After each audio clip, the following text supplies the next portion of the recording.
Xbox On. Welcome to Xbox On, a podcast with one host about one console, Xbox.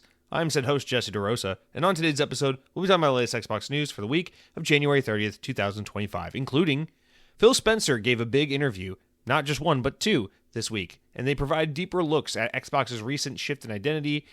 Also, a welcomed old friend is co-developing Gears E-Day alongside the Coalition. Ninja Gaiden 2 Black is very badass, and more.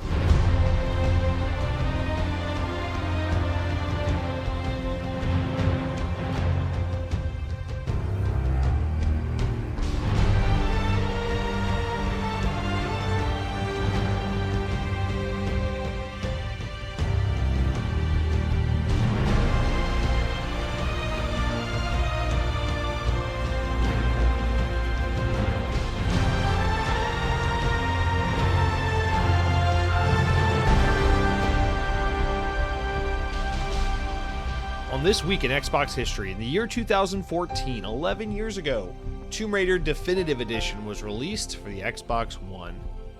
Man, I know this segment I feel like kind of needs to go just because it really has always been, but really just become the oh my god, I can't believe how old I'm getting podcast, or segment rather, because I mean, I know this game originally came out in 2013, and then they re-released it like a year later because the new consoles had come out. It was originally a 360 PS3 game, and then they a year later put like a definitive edition out so they could sell it again to the PS4, Xbox One, early adopter crowd, which was a good idea. And that is when I played it, was in 2014, and I remember loving this game, being like, I think my take on this series, and I guess it's been a long enough time now that like I don't know if this holds up, but it's just how I remember it.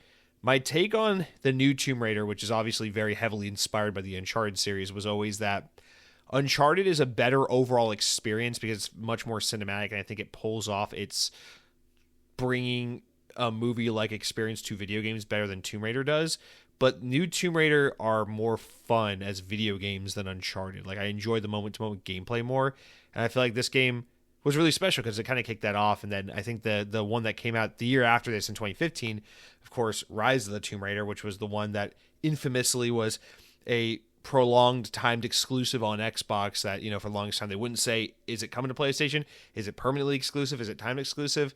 Which, Xbox caught a lot of flack for back in the day, but funny enough, Sony be doing that left and right with Final Fantasy games, don't they?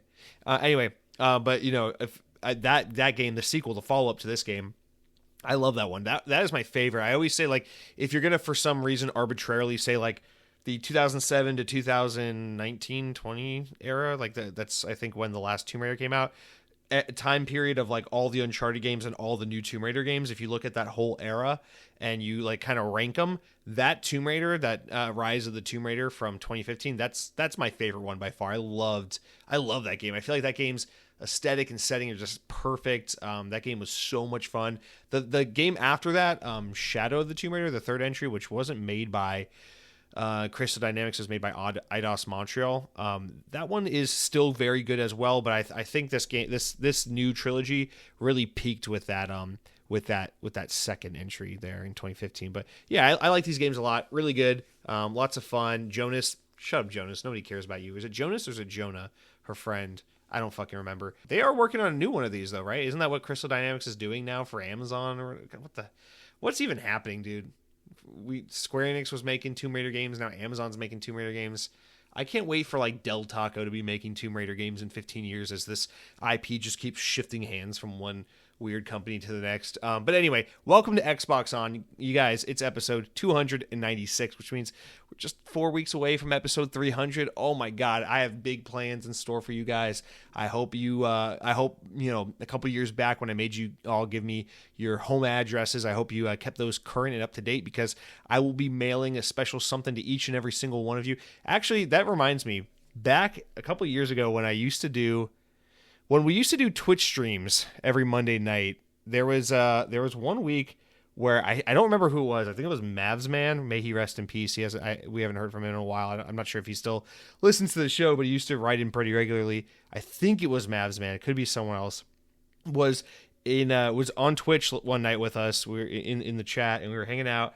and I said something stupid in passing, which I think you could probably refer to everything I've ever said as something stupid in passing, but I said something stupid to the effect of like, if I'm wrong or someone can prove me right or someone can explain this, I owe you like a bag of M&Ms and a Fortnite V-Bucks card.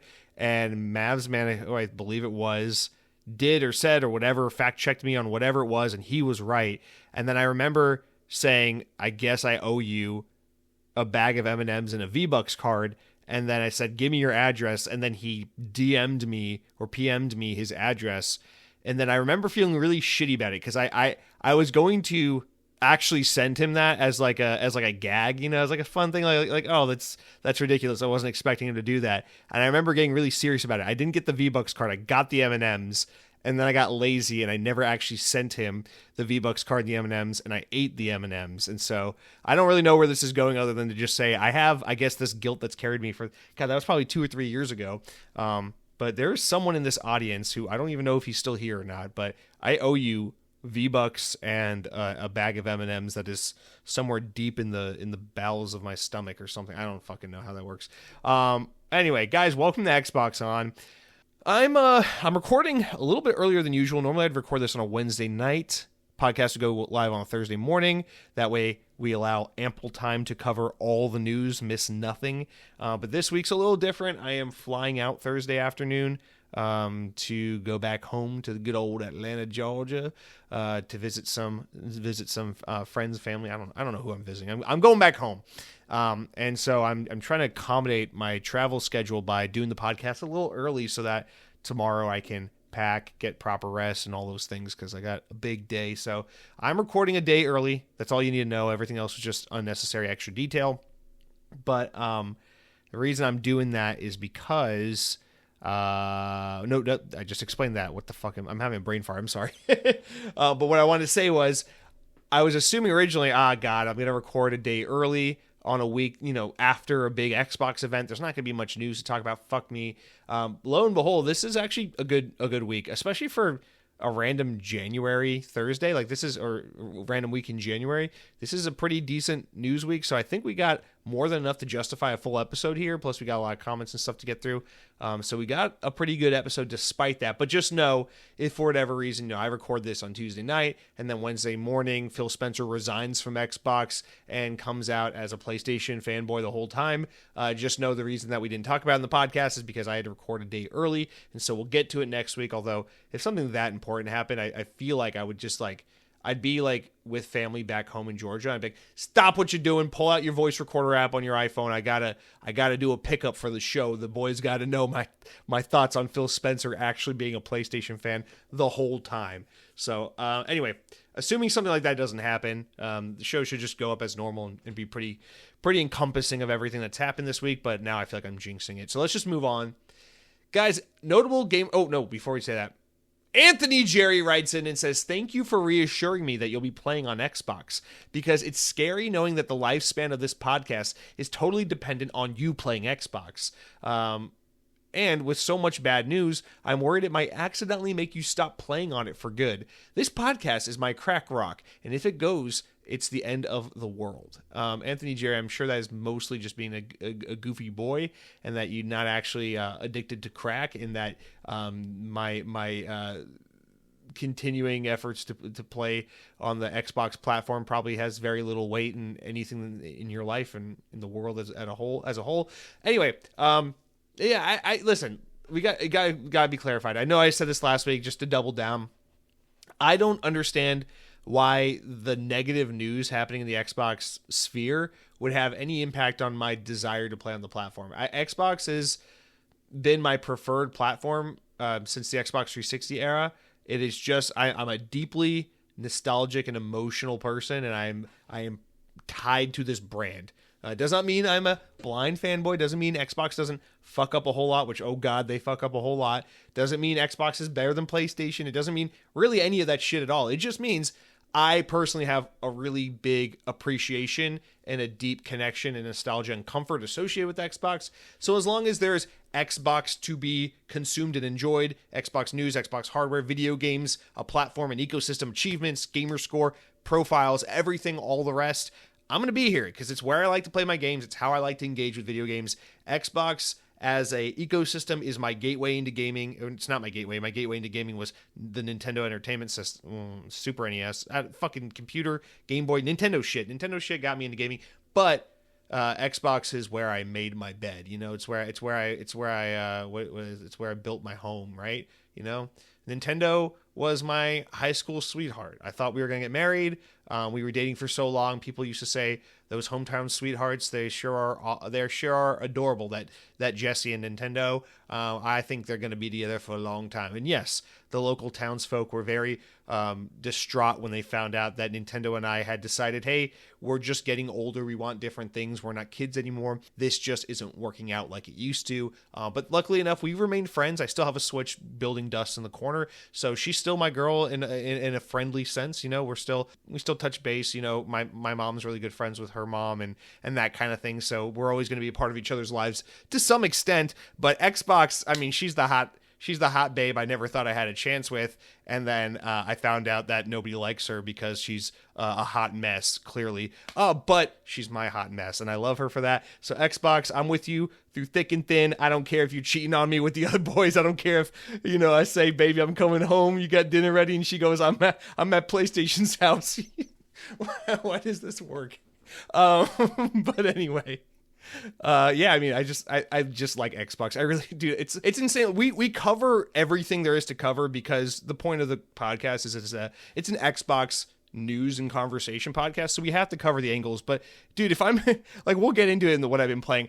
I've been putting like 15 fucking hours this past week in Suicide Squad, Kill the Justice League, on an Xbox Series S, the underpowered one that everyone shits on, playing on a fucking TCL Amazon TV I got on fire sale for like $190, okay? So clearly I don't give a shit about console wars and the best games, the best platform. I just want to enjoy the thing that is speaking to me in the moment and making me have fun. I don't care that the TV sucks, the console's underpowered, the game sucks, whatever. I want to play Justice League on my Saturday afternoon in on the fucking underpowered Xbox that Larian Studios hates, and I'm gonna have a good time doing it because it's just what speaks to me. It's what I like. So yeah, the love for Xbox, my desire to cover and talk about and enjoy the brand and the ecosystem is not going anywhere just because Papa Phil has a gun to his head from Satya Nadella saying, you better put that fucking Master Chief on PlayStation, you hear me, boy? So all's good. Things are staying the same. Okay. All right, with that out of the way, guys, let's get into the new game releases of the week. We got some, finally, to talk about this year. Eternal Strands from Yellow Brick Games comes out on January 28th, so it's out as of the time you're listening to it. In fact, all three of these games are out as of the time this podcast goes live. This is a Day 1 Game Pass game. All three of these games are Day 1 Game Pass games. I don't really know much about this game. I keep hearing its name. I have not watched a trailer for it. I know not the only, but the big notable thing is this is a new indie team that was founded by like BioWare and Ubisoft veterans. So this is a new third-person action-adventure game from those teams. I actually really want to check out a trailer or some screenshots for this game because I would be interested in learning more about this. Action-adventure, new team, people that worked on fucking Mass Effect and Assassin's Creed. Like, it sounds like something that I should look at least see what it is, you know.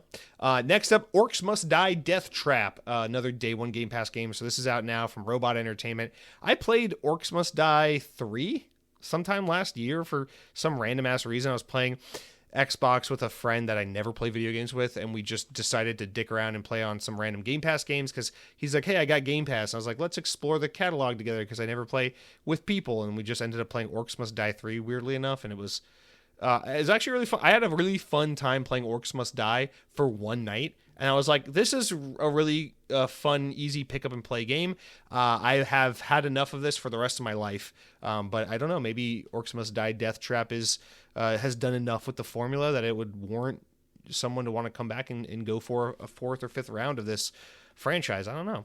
And then lastly, probably the biggest one here, Sniper Elite Resistance from Rebellion is out now. Day one Game Pass. I've never played any of the entries in the Sniper Elite series, but I'm very excited for their new game, Atomfall, and I like their Zombie Army Trilogy series, and I know people really enjoy the Sniper Elite series, so I feel like this is definitely a game that's going to be worth mentioning, a game that's going to draw a lot of attention, a really good get for Game Pass, but that's out now, so go ahead and jump into that if you're not playing Suicide Squad Kill the Justice League like I am. But yeah, we'll get into what I've been playing, because we'll talk about Ninja Gaiden as well. Come on now. All right, guys. So let's move on from those and into the mildly amusing stories. We only got like 3 of them here, but I'm really excited about this first one. It makes me very happy. So let's just jump into our appetizers, our starter course. We got the fucking Caesar salad. You went with the shrimp cocktail. Personally, I think cocktail sauce is disgusting, and I think shrimp cocktail is boring, but to each their own. I hope you enjoy that. I went with the French onion soup. I'm a sucker for a classic. I like the Gruyere cheese. I like the big fucking soggy ass crouton on top. So I'm going to go for that French onion soup. You're going to go for that shrimp cocktail. And so let's start off with these appetizer stories, these mildly amusing starters here. People Can Fly. This is VGC, by the way, the only website my internet browser doesn't block. People Can Fly is co-developing Gears of War E-Day with Xbox Studio, the Coalition, it's been announced. Polish developer has a long-standing history with the franchise, dating back to when it was owned by the original creator, Epic Games. It was co-developed. It has co-development partnered on Gears games in the past, Gears of War 1 through 3, and also led development on Gears of War Judgment, the hated Gears of War game. Returning to collaborate on the next chapter in the legendary saga is both a privilege and an exciting opportunity to build upon the intense, visceral action and rich storytelling that fans have come to love, said People Can Fly CEO Sebastian Wojciechowski. I always fuck his name up. I'm just going to say Wojciechowski. I know it's wrong. I'm sorry. It's okay because he's white, so I can fucking butcher his name and I don't have to feel guilty about someone criticizing me for it. So it's all good. We are deeply grateful for our partners' trust and support on this journey. Gears of War E-Day is not just the next major game. It's also a return to what makes Gears of War games special and authentic. Mike Crump, studio head of the Coalition, said in today's announcement, "We're pleased to be partnering with the talented folks at People Can Fly who have been a part of the franchise's legacy for so long." End quote. People Can Fly development director Guillaume Barry said, he added and said, "Our team at People Can Fly made up of dedicated Gears of War fans is pouring everything we have into creating an experience that will exceed expectations.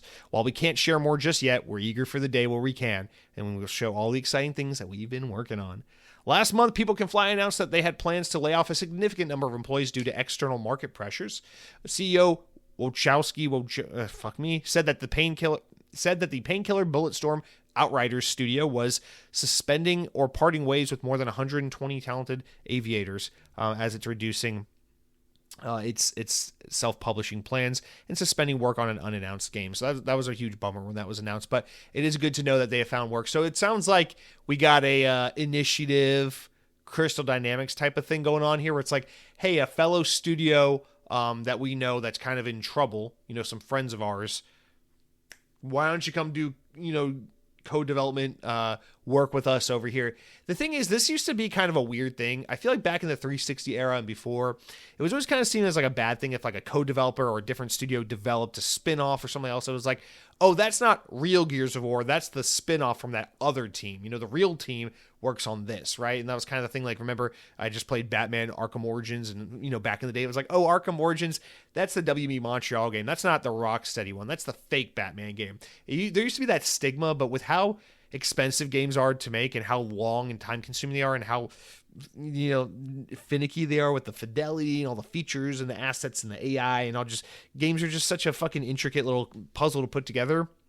It's become quite normalized to have, and Matt Booty and Phil Spencer have talked about this in recent years about how this is going to be, actually maybe it was Aaron Greenberg, I don't know, I don't remember, that this is going to be a more normalized thing you see going on a lot more with Xbox, but in the industry as a whole, which is like different teams are going to partner on games, because we got to find a way to get games out faster than in 6 fucking years, we got to find a way to get games out within a reasonable budget, and so outsourcing some of the development work to a team in part of Europe that's a lot more affordable to develop in, frankly, is going to be make a lot more sense than than, just being like, hey, this really expensive team in North America, we need you guys to fucking, waste away 6 or 7 years working on a game that people are going to be done with in a matter of 2 or 3 weeks. So it just makes sense to do this. And there's a history here, which makes it exciting. I personally love People Can Fly. I think they're one of those super underappreciated, just excellent. What is it with this side of the world? What is it with like the Swedens and the Finlands and the Polands and all these European countries where they just have like these amazing, like you get your fucking Remedy, you get People Can Fly, you get Machine Games, just all these like really incredible teams that exist in like this part of the world where it's like they just kind of toil away and make fucking great games. No one really pays attention to them because all the big European developers are all like in England and shit, and Ubisoft's over there, and France eating their fucking crumpets or whatever the hell they do. And then you got like America just constantly like shoving sticks up its own ass, like, California, well, you can make a game here in 45 years for only $8.6 trillion. And then Japan's like, we reuse the same assets for a million decades, but our games only cost $2,000 to make, and they sell a shit ton to kids who have ejaculation addiction to tentacles. And it's just like all that stuff gets attention. Canada's huge. We got parts of the Canadian provinces with all their fucking developers making Mass Effects and all that kind of crap. It's just all this stuff everywhere. But I feel like there's just this corner of Europe. We got our buddies out there. They're just making these games for the cheap, making our Alan Wakes and our Indiana Jones and our fucking Bulletstorm games and stuff. And it's just, I feel like some of the most underappreciated, highest quality, most creative, ambitious, best games are coming from this region of the world. And I just want to give a shout out. I really love People Can Fly. I thought Outriders was really good, criminally underrated, not their best game, but really good. Painkiller is a weird PC deep cut that I actually do have a connection to, and I love that game. Very good, like Doom type game, like a boomer shooter. And Bulletstorm is fucking badass. I want to make this clear.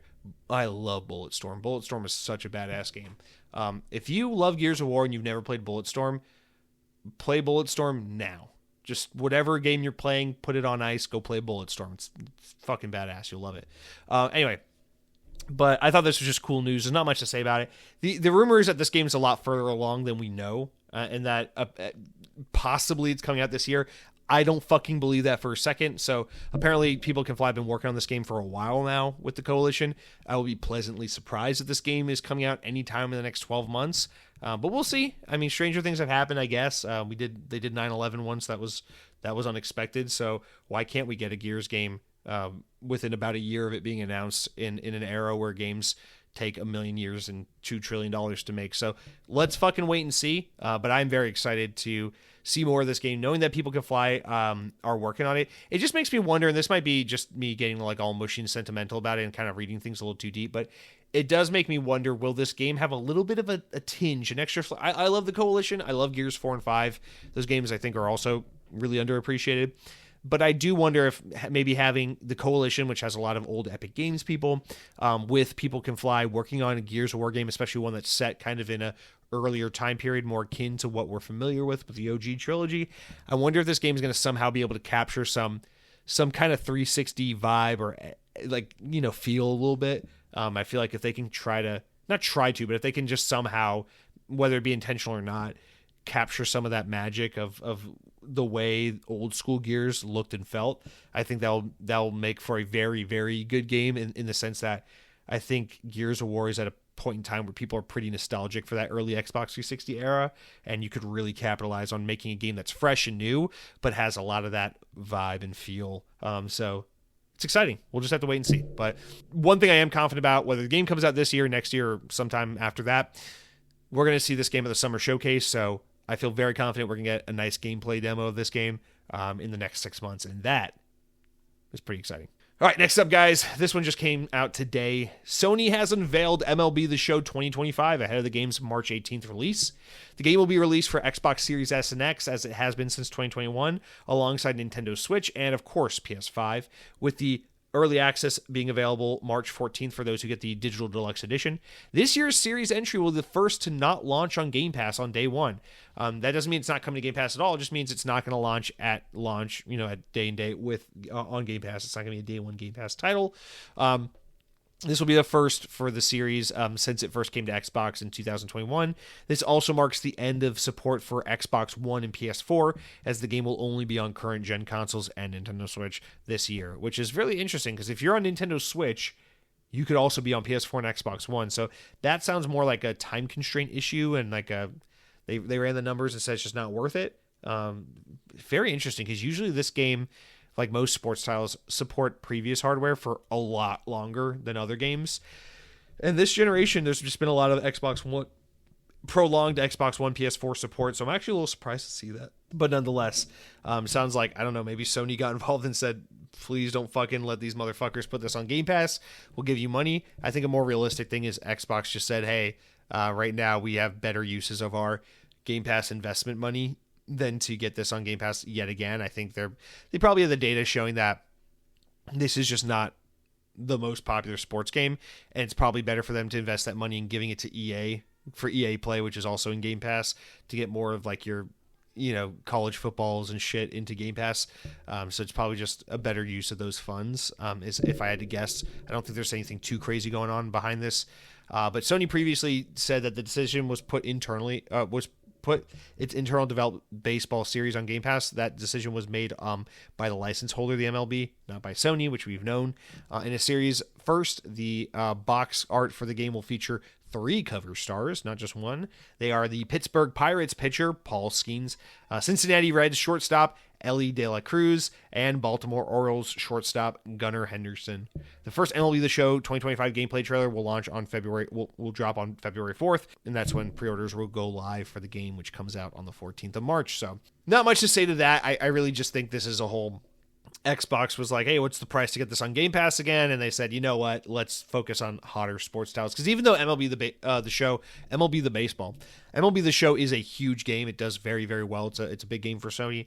It's not FIFA big. It's not college football big. It's not Madden big. I mean, of the big ones, it's probably might be as big or bigger than NHL. It's probably bigger than NHL, right? EA's NHL game.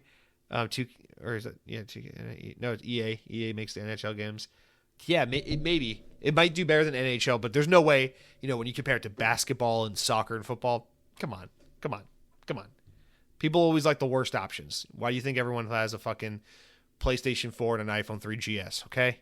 It's because you guys always choose the worst options. If you had brains like me, you would just buy baseball games, baseball cards, baseball bats. What else is baseball? Baseballs. All right, last one here. So from VGC, this is actually from a little while ago, but I didn't read it last week to just kind of keep the episode a little focused on the Direct event. But EA has lowered its revenue forecast for its current business year, partly due to what it's called an underperformance of FC25 and Dragon Age: The Veilguard. EA's initial guidance for the current fiscal year ending on March 31st anticipated mid-single-digit growth from its live service games, including FC25. However, the company has warned the market last week that it now expects mid-single-digit decline, with FC25, which is FIFA, slowed down during the Christmas period, accounting for the majority of the change. Separately, EA said on Wednesday that Dragon Age: The Veilguard, released in October, had engaged around 1.5 million players during its 3 months ending December 31st. Which it said that nearly half of its expectations. So they were anticipating roughly 3 million people to engage with that game. So engage means not sell, but also it means people who bought the game plus probably people who have EA Play or Game Pass or whatever. And then they're saying FIFA underperformed this year, which is insane to think about. So EA now expects a net bookings of roughly 2.21 billion for its third quarter, which is updated with its updated range of 7 to 7.15 billion for the fiscal year, which is down from 7.5 to 7.8 billion, which was their projected. EA shares declined more than 16% this week, or $6 billion in market value, following this earnings announcement. So that's not good. But really, I only had 2 things to say, and I'll keep it brief. As far as FIFA goes, what the fuck were your expectations that FIFA underperformed? Because FIFA's like one of the 10 biggest games, probably maybe 5 biggest games every year, probably 5 biggest games, right? Call of Duty, Grand Theft Auto, Minecraft, fucking FIFA. What else is bigger? Not free to play stuff like Fortnite, like games that you purchase, right? It's like FIFA, Minecraft, Grand Theft Auto, Call of Duty, and then like miscellaneous. Every year it's something different, right? Like what's bigger than FIFA? So how the fuck did this game underperform? What did you greedy bastards expect from your 8 trillionth fucking FIFA game that it underperformed?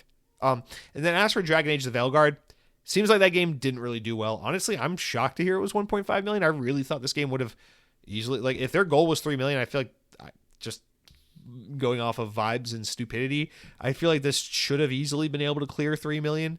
So it is shocking. I mean, it was a crowded season, this past winter. If you consider, I don't know what came out around that time, fucking Call of Duty. I don't know. It wasn't the craziest fall season. So I feel like it's a little surprising this game did how it did, because Dragon Age was a pretty profound, pronounced, well-regarded IP in the Xbox 360 era. It just seems like maybe this IP isn't one that really needs to continue on. Maybe it's kind of had its heyday. It's one of those things where it's like, all right, well, this was huge a long time ago, but in a world where people like Elden Ring and Baldur's Gate and all these other kinds of games that aren't like Dragon Age necessarily, but kind of, I don't know. I just feel like if you want your swords and knights and elves and dragons and shit, like, that audience has evolved into, I mean, like, other games that are adjacent in a way. Last year, it's like Dragon's Dogma, stuff like that. It's like, I don't know, maybe these people kind of were satiated by some other franchises that came back from the dead, or just did more modern things that people look for and expect in their sword and shield type games. But Dragon Age the Veilguard, I just assumed this game would have done better than that. And considering how long it's been in development for and how expensive games are to make, this is probably a loss. This game probably fucking cost them some money. So that's a little surprising. Again, it just goes to show you like how fucked it is in game development now, that you can sell 1.5 million copies of a game and be considered an underperformer. I mean, it's just insane. When we were younglings growing up playing games on like the PlayStation and the fucking N64 and stuff, a game that sold 200,000 copies was considered like a success. We were getting sequels to games that sold like 150,000 copies. And nowadays it's like, our game only sold 4.8 million copies in 2 weeks. What a fucking disappointment. I guess we're going to have to fire all 300 people that work at the studio and tell their fucking kids Christmas is canceled. It's like, God damn, dude. What's going on here? Clearly everything about game development is fucking broken, and you guys need to accept bad graphics in order to fix the problem. No, I'm just kidding. But I don't know, man. I mean, just doesn't it sound like something's fundamentally broken that EA is out here saying FIFA's technically underperforming? It's like, what were your expectations for it? And 1.5 for Dragon Age is a failure, and honestly, that is a little shockingly low considering how popular I assumed this franchise was. But maybe it's time for BioWare to just move on and do something other than Dragon Age. Hopefully Mass Effect will go better for them. It does seem like Mass Effect is the bigger of their two IP that they work on.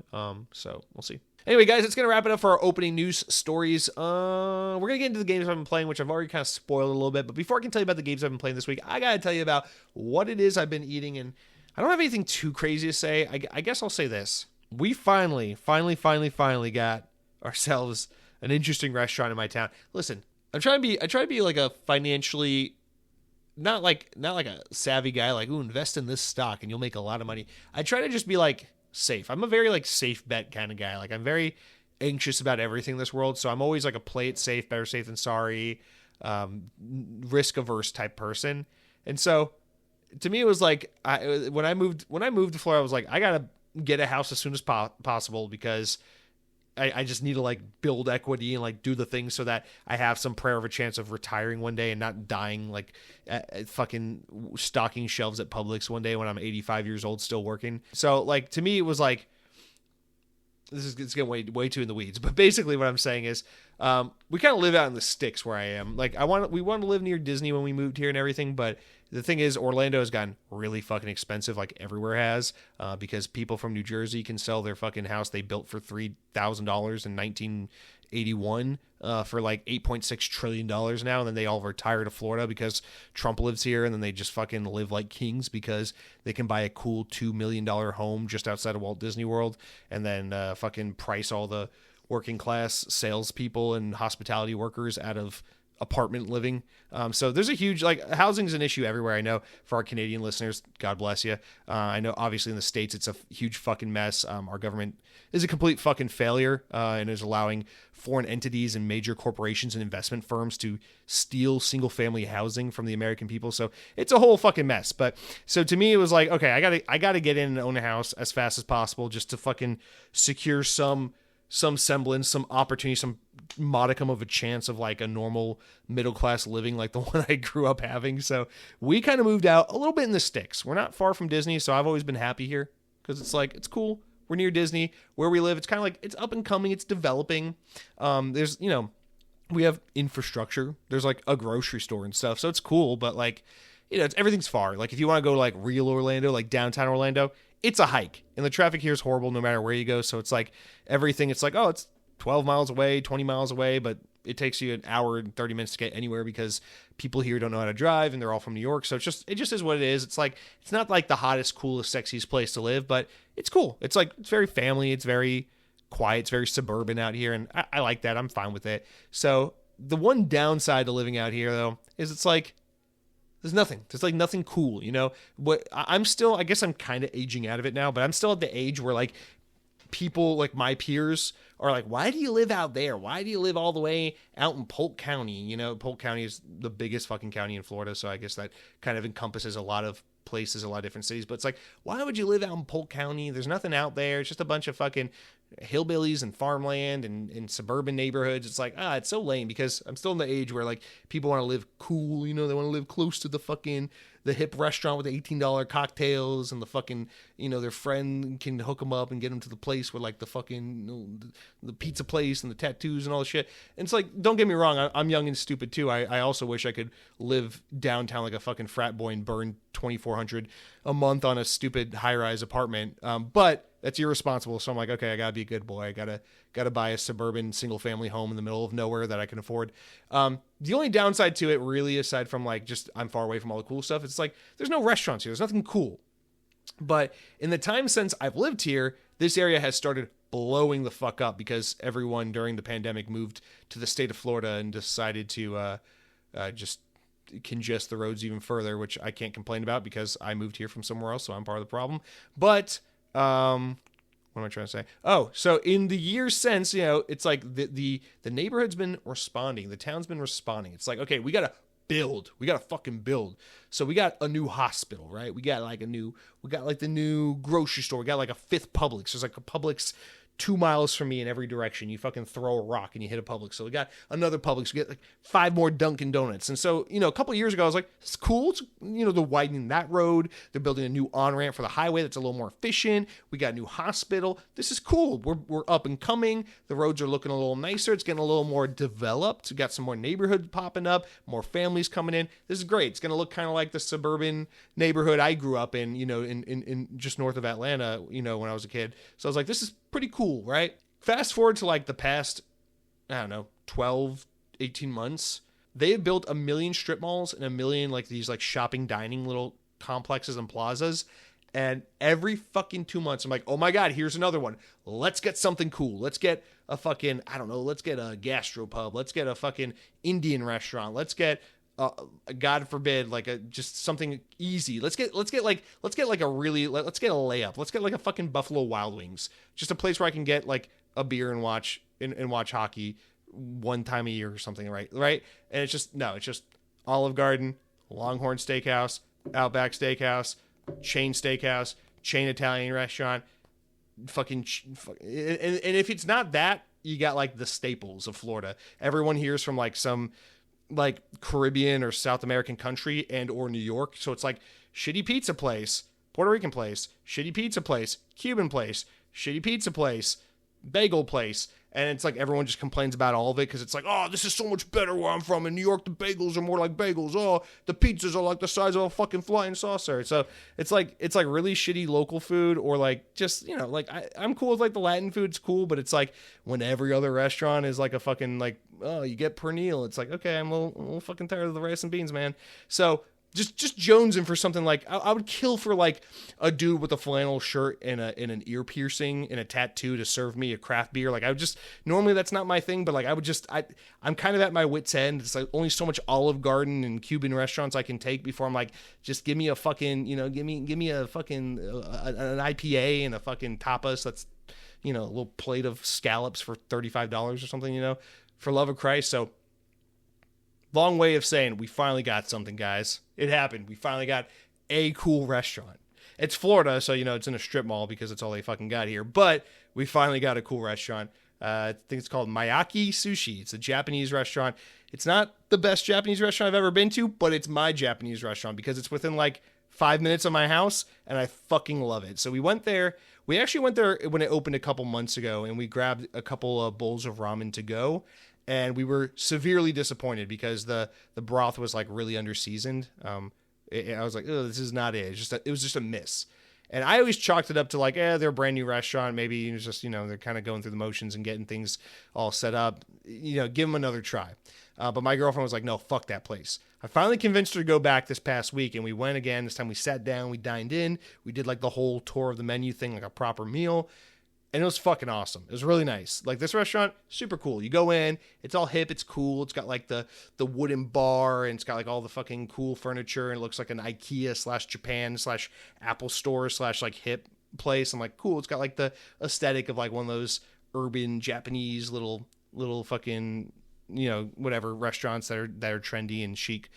So it's like got the vibe going for it. And then it's got the extensive menu. It's got like the sushi bar, but it's not just like yum yum crunch volcano fried rolls. It's like legit sushi. So you can get hand rolls and nigiri and sashimi, and you can get the fucking all the legit stuff, right? And then you can get the kitchen food. They got like the donburis and the ramen bowls and the udons and all that shit. It's like, okay, pretty extensive, legit Japanese menu. And then they got like the bar where they have cocktails and beer, and then they also got their own in-house made like bubble tea drinks, like milk tea drinks, like you get fucking bubble tea and shit. But it's not just the powder shit you get most places. It's like legit milk tea. I'm like, okay.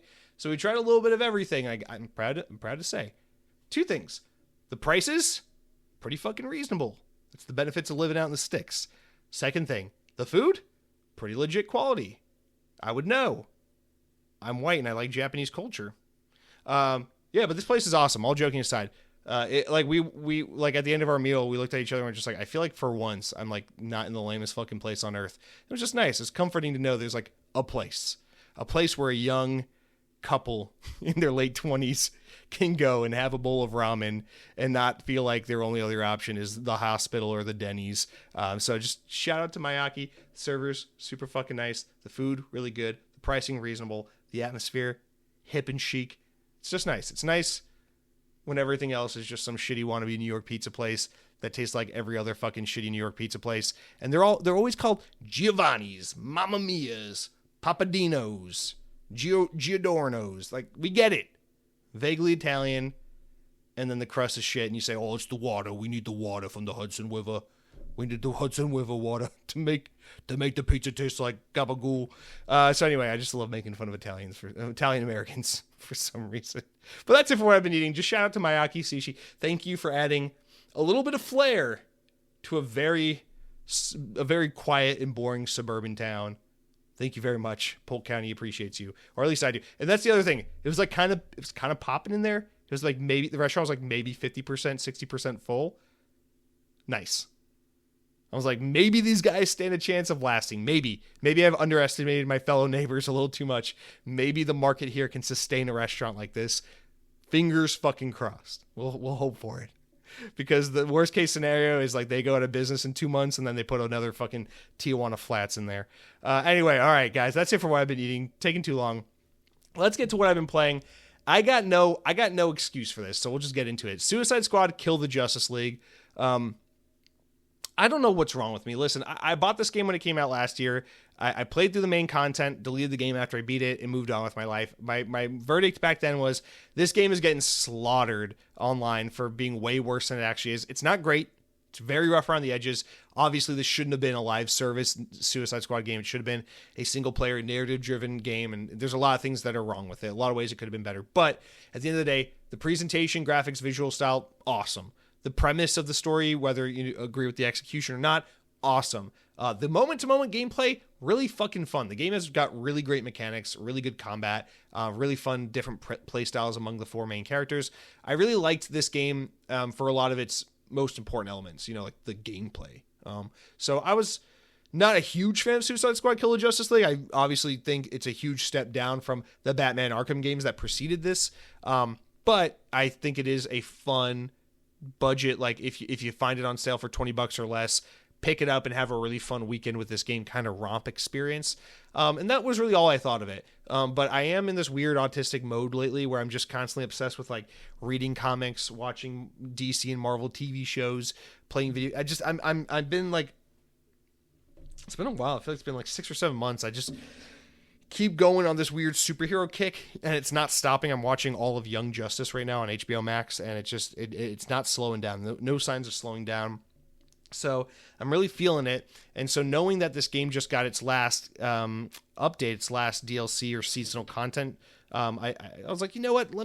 Now that the game's complete and they have an offline mode and all this stuff, let me just download it again, boot it back up, and see if there's any of this postseason content I'd be interested in playing in. And I'll be honest, it's a meager offering. Like there's 8 seasons of content, and like Halo Infinite, you can kind of switch between whichever one you want to work on, which is cool.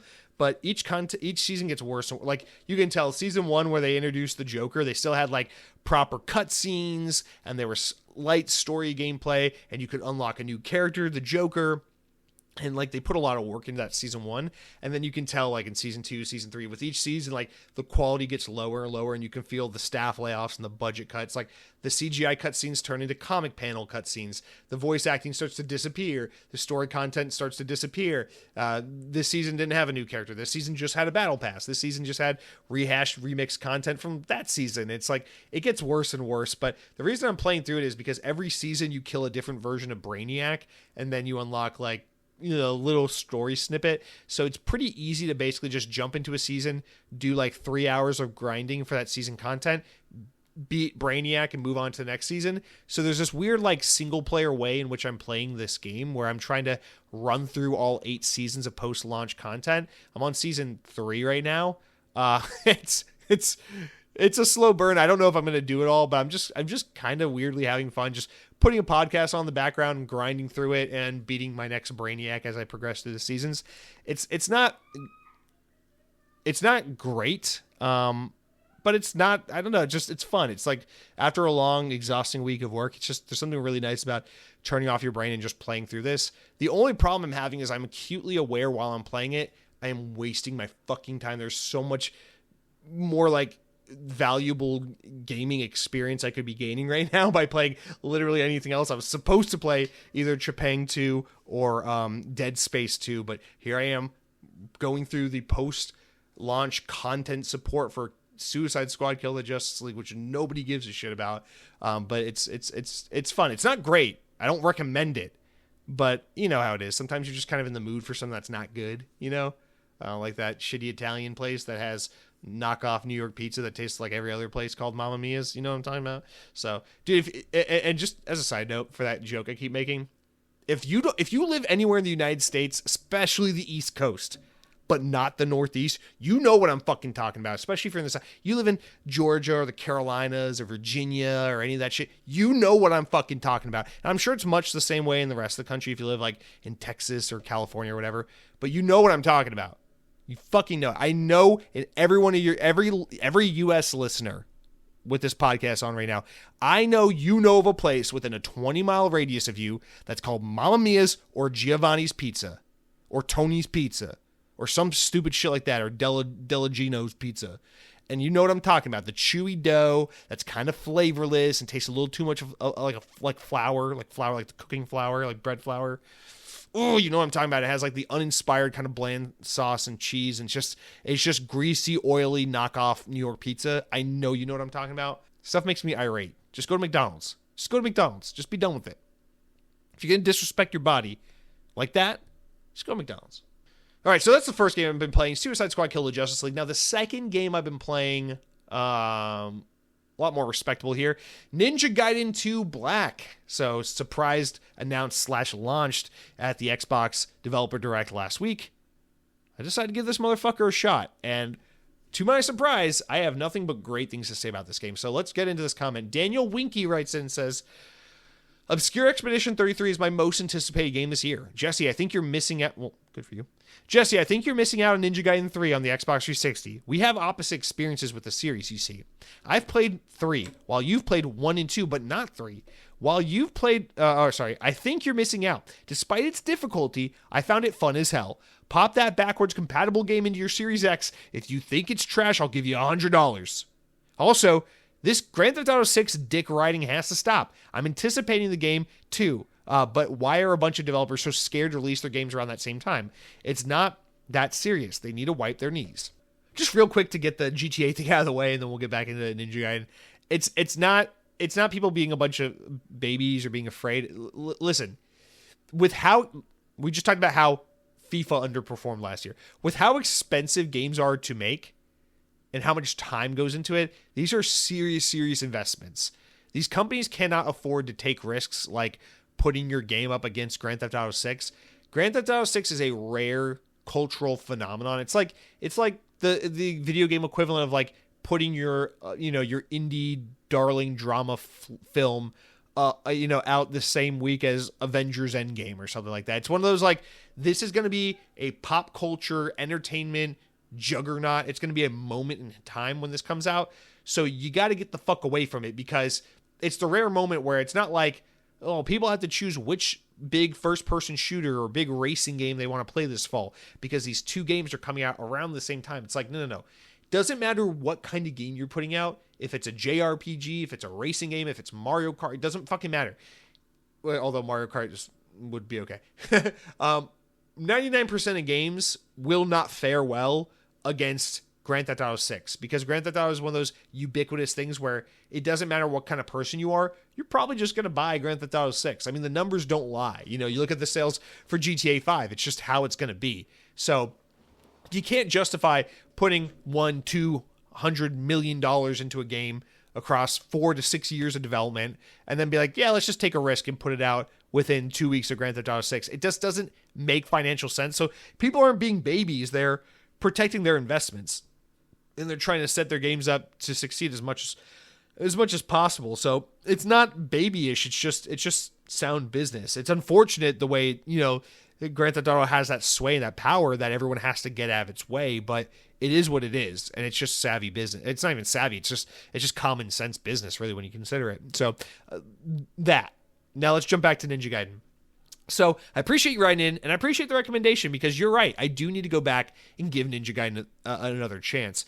Now, I went and played Ninja Gaiden, the OG, the remaster version or whatever, backwards compatible on Xbox, like the original one, a year or two ago, and I got like one level in. As soon as you get to that first boss that's on the horse on the bridge, I gave up. I said, fuck this, I'm good. So I thought I had already given Ninja Gaiden another try as an adult, after a childhood of frustration. And boy, oh boy, am I so glad I had the urge to give Ninja Gaiden 2 Black a try, because that first one is hard as nails, and Ninja Gaiden 2 is also hard, but that first one is particularly fuck you hard. The second one is not as bad. And more to the point, thank you God, I had a feeling this would be the case, and I was right. They put a modern gaming fuck you baby mode in the game for people like me, because nowadays you got to do that stuff. And thank God they did. So they have a new mode. I forget what it's called, but it's the easiest mode possible. Basically what it is it's like playing the game on normal mode, but once you get down to like 1 or 2 hits left of health, this second health bar kicks in, and it's on a timer, so it's like a timed health bar, but then your character will automatically start rolling and dodging any attacks, so that you can kind of get a moment to get back on your feet and regain control.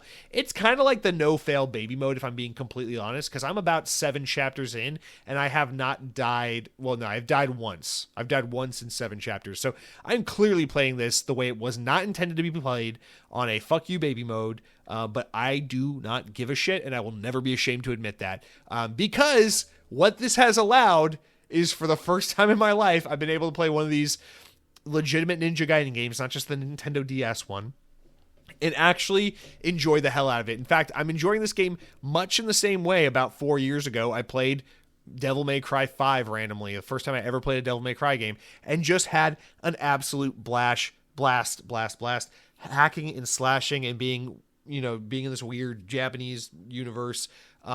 Dude, Ninja Gaiden 2 is such a good game. And this new Black Edition is so awesome because they redid all the not everything, but they remastered and stuff. The lighting and the backdrops and everything looks stunning when you're like in Tokyo at nighttime and you see like the cherry blossoms and like the glow effect and the lighting effects and everything. It just looks so stunning. It looks like old and idyllic in a way, but also like a fresh coat of paint has been put over it and it looks just so good.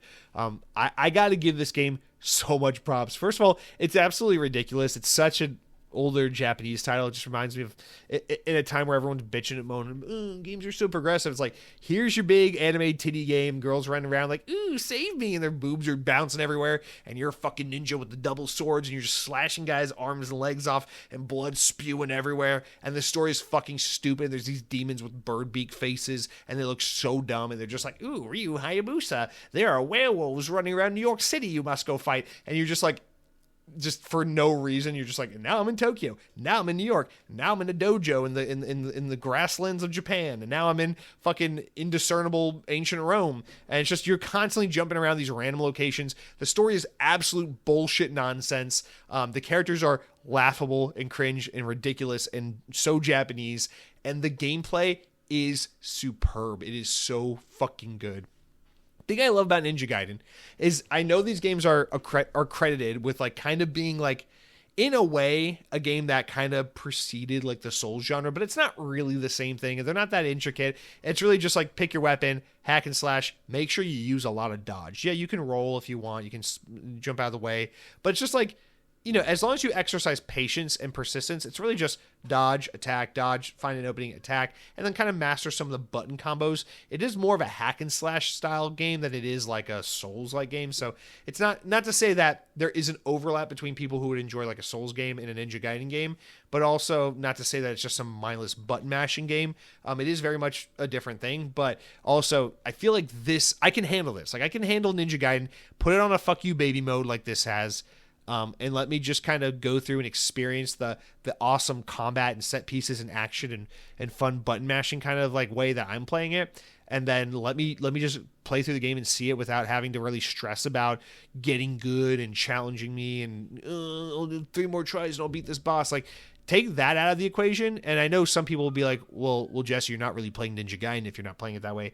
Fuck you. I don't care. I just want to play the game in a way that's enjoyable for me. And this is enjoyable for me. So I'm having a great time. I'm about halfway through it. 100%. This is like I play a level every night in bed on the Logitech G Cloud. I just like to boot it up on xCloud or on Game Pass and play a level and go to bed. And it's just a fucking blast. I love this game. I'm so glad I played this game. And honestly, it's so like redeeming in a way because Ninja Gaiden is one of those game series. It's like I've always wanted to like, because who doesn't think Ryu Hayabusa is awesome? I mean, it's a fucking ninja for Christ's sake. But it's like finally there's a way for me to enjoy this, a modernized version of this classic Xbox 360 game with a baby mode that allows people like me to enjoy it. And I'm so grateful for it. And so I just got to give a huge shout out. Listen, if you're like me and you're like, hey, I want to play Ninja Gaiden, but I suck at games that are challenging and I just want to play and have a good time. I don't want to necessarily dedicate the next 5 years of my life to learning how to play. Download this and put it on the baby mode because it's fucking awesome. And it's a great way to just kind of, again, it's more, it's not like no effort whatsoever, but a little less effort or a lot less effort to be fair, but it's just engaging and it's fun and it's action packed and it's a great romp. Again, it's just like fun, lighthearted, easier, lighter, shorter games. I'm just trying to enjoy between now and when Avowed comes out. So shout out to Ninja Gaiden 2 Black. I don't know if I'll play Ninja Gaiden 3 after this. I don't really know. I feel like this is great to just play this, enjoy it, and then later in the year when Ninja Gaiden 4 comes out, I'll jump into that, no doubt.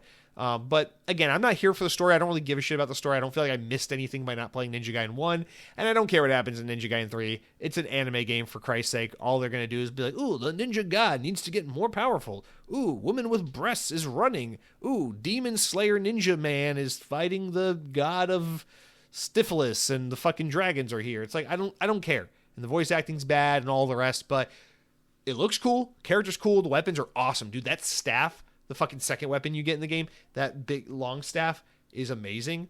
The combat animations, like spinning it and punching the guy like a million times in a row when you land that quick attack combo, fucking unreal. And nothing like it. It's so good. I really love this game. And I'm really glad there's a way for me to finally get to play and enjoy this game. So shout out to Team Ninja, shout out to Xbox, shout out to Ninja Gaiden. Go play this game. It's an amazing game. All right, that's it for what I've been playing. You guys, let's take a quick break, and then we'll hop into these Phil Spencer interviews and the news at large. Okay, so Phil Spencer did 2 interviews this week, one with Gamertag Radio and one with Destin Legary, who recently left IGN to do his own thing. And I haven't listened to either of them yet. I've been meaning to. I just haven't really gotten around to it, to be completely honest.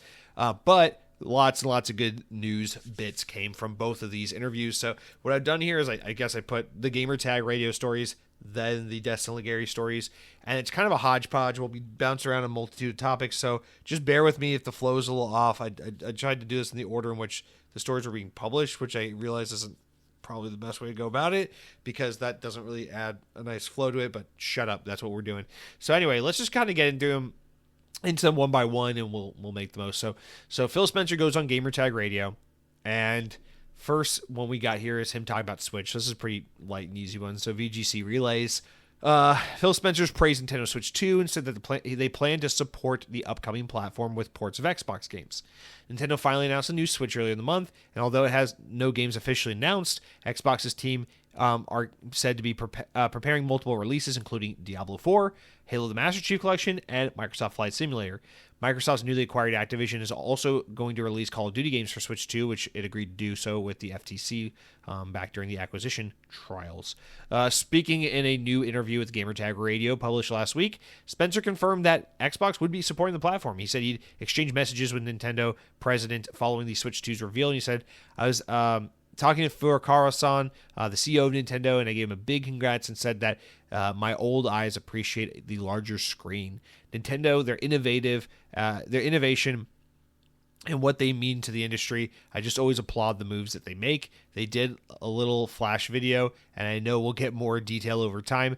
I'm really looking forward to supporting them with the games that we have, and just think that they're a really important part of the industry. So not too much deliberate news there, but yes, the rumors have said, hey, like Age of Empires, Flight Sim, Master Chief Collection, Diablo 4, possibly Gears Collector's Edition or something like that, or a remastered Gears 1, the one from 2015, whatever it is called, not the Marcus Phoenix Collection. What was it called? It was called Gears of War.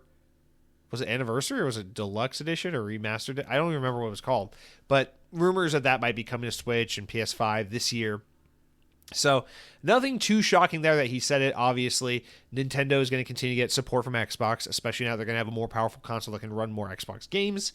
And PlayStation is going to continue to get Xbox support. So this is no surprise, but I know a lot of people are like, oh my God, I can't. It's so weird to hear him say that. But what is nice here is just hearing Phil Spencer kind of just deliberately say, yeah, we're going to keep putting games on Nintendo. Switch 2 is going to be a great platform. We'll have games there. Now, a lot of the rumors are that Xbox is going to be like one of the main supporters, really, of this platform at launch. They might have the most games for it. Who knows? Let's wait for a launch lineup to really be announced. But I suspect we'll see Xbox there on day one. So whenever Nintendo holds their event in the coming months for the Switch, in April, expect to see a lot of Xbox at that event, or at least some Xbox. All right, let's move into something a little juicier, though, because that's, Xbox putting more games on Nintendo is just an everyday occurrence at this point. So Phil Spencer also discusses Xbox console hardware and how it fits with the new, more open approach to multi-platform game development. This has left many Xbox console owners wondering where their device fits in Microsoft's plans for an ever more open ecosystem, where Phil Spencer was asked about it in a new interview with Gamertag Radio. He says, quote, I want people to pick hardware based on the capabilities of that hardware and how it fits into the choices that they want to make about where they want to play games. And we want our hardware to win based on the hardware capabilities that we have, he replied. I think the difference that we've seen in the last 20 years, I think that this is good because I come from building games. It's really games first, not platform first. Most of the games that you or I will talk about or run across so many different platforms.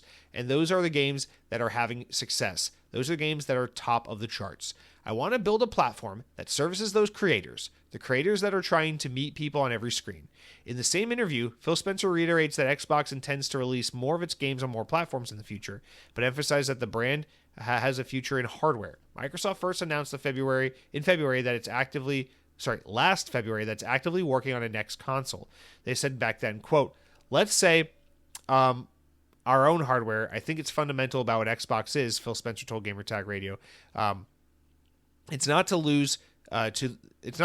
lost to me that the box is the name of our brand, and that the position that I'm in, I look at the hardware as a critical part of what we do, but we're not trying to gatekeep those games from other places for the benefit of it. Let's build innovative hardware that people want to use and play, whether it's in their hands or whether it's on their television or even in other places. And I love our hardware team. I spent more time with them this week looking at the roadmap that they have. I think we're learning a lot from this, like Steam Deck and what it does mean. What does it mean for gamers to be there? The ROG Ally, the Lenovo Legion. That's what it's called, right? The Legion. What does Xbox mean on those platforms? I don't think we've tuned it perfectly yet, and I spent a lot of time with the team on what that means. But I want to make progress there. So basically saying we want to further invest on making a more unified approach. And we've seen the rumors and the reports that this is what they're working on, is a more unified version of like an Xbox UI that is a similar experience, whether you're on a Steam Deck or a PC or a Mac or an iPhone or a PlayStation or Nintendo or an Xbox. So that's no surprise to see that. Hang on a second. I pulled something up here. So this is what I wanted to say on this subject.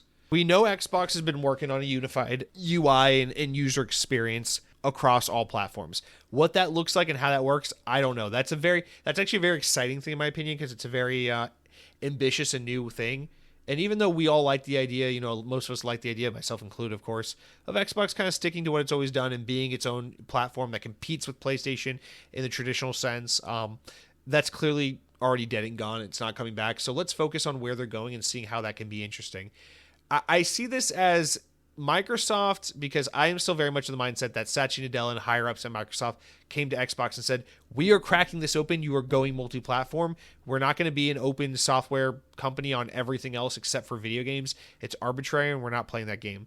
And so I liken this to basically what they do with Surface hardware. Microsoft is a software first company. Windows, their operating system, and Office products and things like that are their bread and butter. And so it's been this way forever, where it's like, yeah, you can play, you can fucking run Windows on a Dell, a Lenovo, an HP, an Asus, whatever, any kind of fucking hardware. But in the 2010s, Microsoft made the decision to jump into hardware when it came to PC in a big way, in a more permanent way. And that's how we got, born the Microsoft Surface line of devices. Their tablet-style PCs, they now have different kinds of Surface laptops and things like that. They've had lots of Surface products over the years now. But the idea originally for Surface was, we want to create a hardware platform that's just Windows PCs, but it is our vision for what the core defining experience of a PC should be. So the idea is that, like, much like how you pick up an iPhone or you pick up a Mac, and it's like the way this hardware and this software blends together and sings so harmonious to us, this is the perfect way to experience this product. But Apple is like Sony, right? They're a very closed ecosystem. Apple says, we control the hardware, we control the software. If you want to use Mac OS, buy a Mac. If you want to use iOS, buy an iPhone, right? This hardware only works with this software. Microsoft has never been that way. They've always been very open. You want to use Windows? Buy a Windows PC. Everyone makes them. You want to use Microsoft Word? Use it on any computing device. It's available on phones, tablets, PCs, whatever. Macs, anywhere.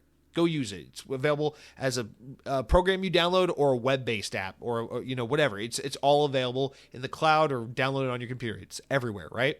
And they're taking that approach and they're now applying it to their gaming division, which has traditionally been the one vertical of Microsoft that's behaved very Apple-like, because the video games industry has always been very Apple-like, because Nintendo's always been that way and PlayStation's always been that way. And so it's what we're used to.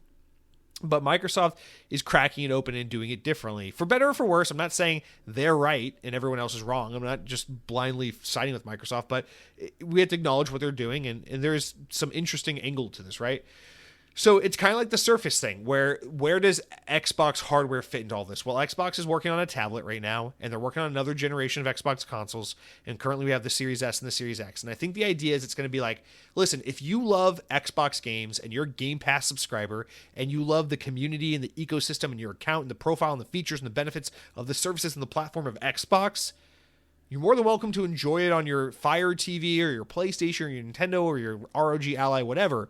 But if you want the premier experience, the version that we envision in our heads when we think what is the most premium, ultimate, perfected version of what an Xbox gaming experience should be like, well, then you're going to want to buy an Xbox or an Xbox handheld or a first-party hardware device made by the Xbox team. And that's the idea. And it doesn't mean if you're a college student, you can't write your school papers and do research and play Fortnite on a Lenovo or a Dell PC, right? But if you have a Surface PC, you might get a package that's just a little sexier, a little sleeker. It might be just a little more fun and inviting and intuitive and just, just engaging to work on a PC if you're using a Surface, because the hardware is so beautiful and attractive, and the designs are so interesting, and the features are so unique and cool, right? And so I think the idea is the same. I'm not trying to say that the next Xbox is going to have a kickstand and a detachable keyboard like a Surface, but I am trying to say is the idea is that the next Xbox is going to be this like flagship. It's just the way of Xbox saying, hey, to everyone else that has Xbox, TVs, other competing consoles, phone manufacturers, this is what we think the marriage of hardware and software should look like, ideally, when you play Xbox. So when you consider software and hardware features that accommodate playing video games and Xbox video games, you might want to look at this as the device that does it best. And I think it's like kind of that logic, right? Like Microsoft knows damn well every fucking quarter that Microsoft Surface, a premium luxury boutique PC brand, is not going to outsell Dell and Lenovo, who sell $300 and $400 computers, right? They know it's not going to outsell Mac, a brand that's just a lot more established and a lot more popular, frankly. They know it's not going to outsell those things. They know that you can just get a Mac, you can just get a Dell, you can just get a Lenovo and use Microsoft Edge and Windows and all these different programs and features that Microsoft makes and offers on those devices as well. You can just dual boot your fucking Mac to run Windows 11. You can just use Office and Azure services and Copilot and all these things and Edge browser on any PC device, right? But if you really want the sexiest experience, get an Xbox, or get a Surface, right? It's the same idea. Get an Xbox if you want the best experience. But you can do these things on Switch too, and in Steam Deck and all the rest, right? So I think that's the direction they're going in, and I appreciate it. And it's kind of fitting because Xbox knows that, they've said, Phil Spencer said, we're not going to win the console war. We already lost the most important generation. It's not going to happen. It's not going to change. PlayStation is going to continue to outsell us. So rather than looking for a way to try and make Xbox as a hardware brand more competitive with PlayStation and try to win that market share and sell more Xboxes and PlayStation sells PlayStations, it just makes more sense to say, fuck it.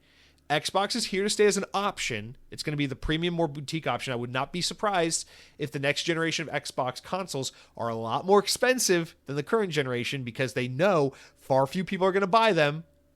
So what they're going to do is they're going to invest in saying, well, whatever replaces the Series X, let's call it the Xbox Series Z or whatever, that's going to be a very high-end, probably $700, $800, $900. I wouldn't be surprised if it's an $800 console. I'm just being honest. And it's going to be the most powerful, the most super boutique, sexy Xbox console out there. Maybe it comes with a fucking new version of the what's the controller? The Elite controller, right? Maybe. I don't know.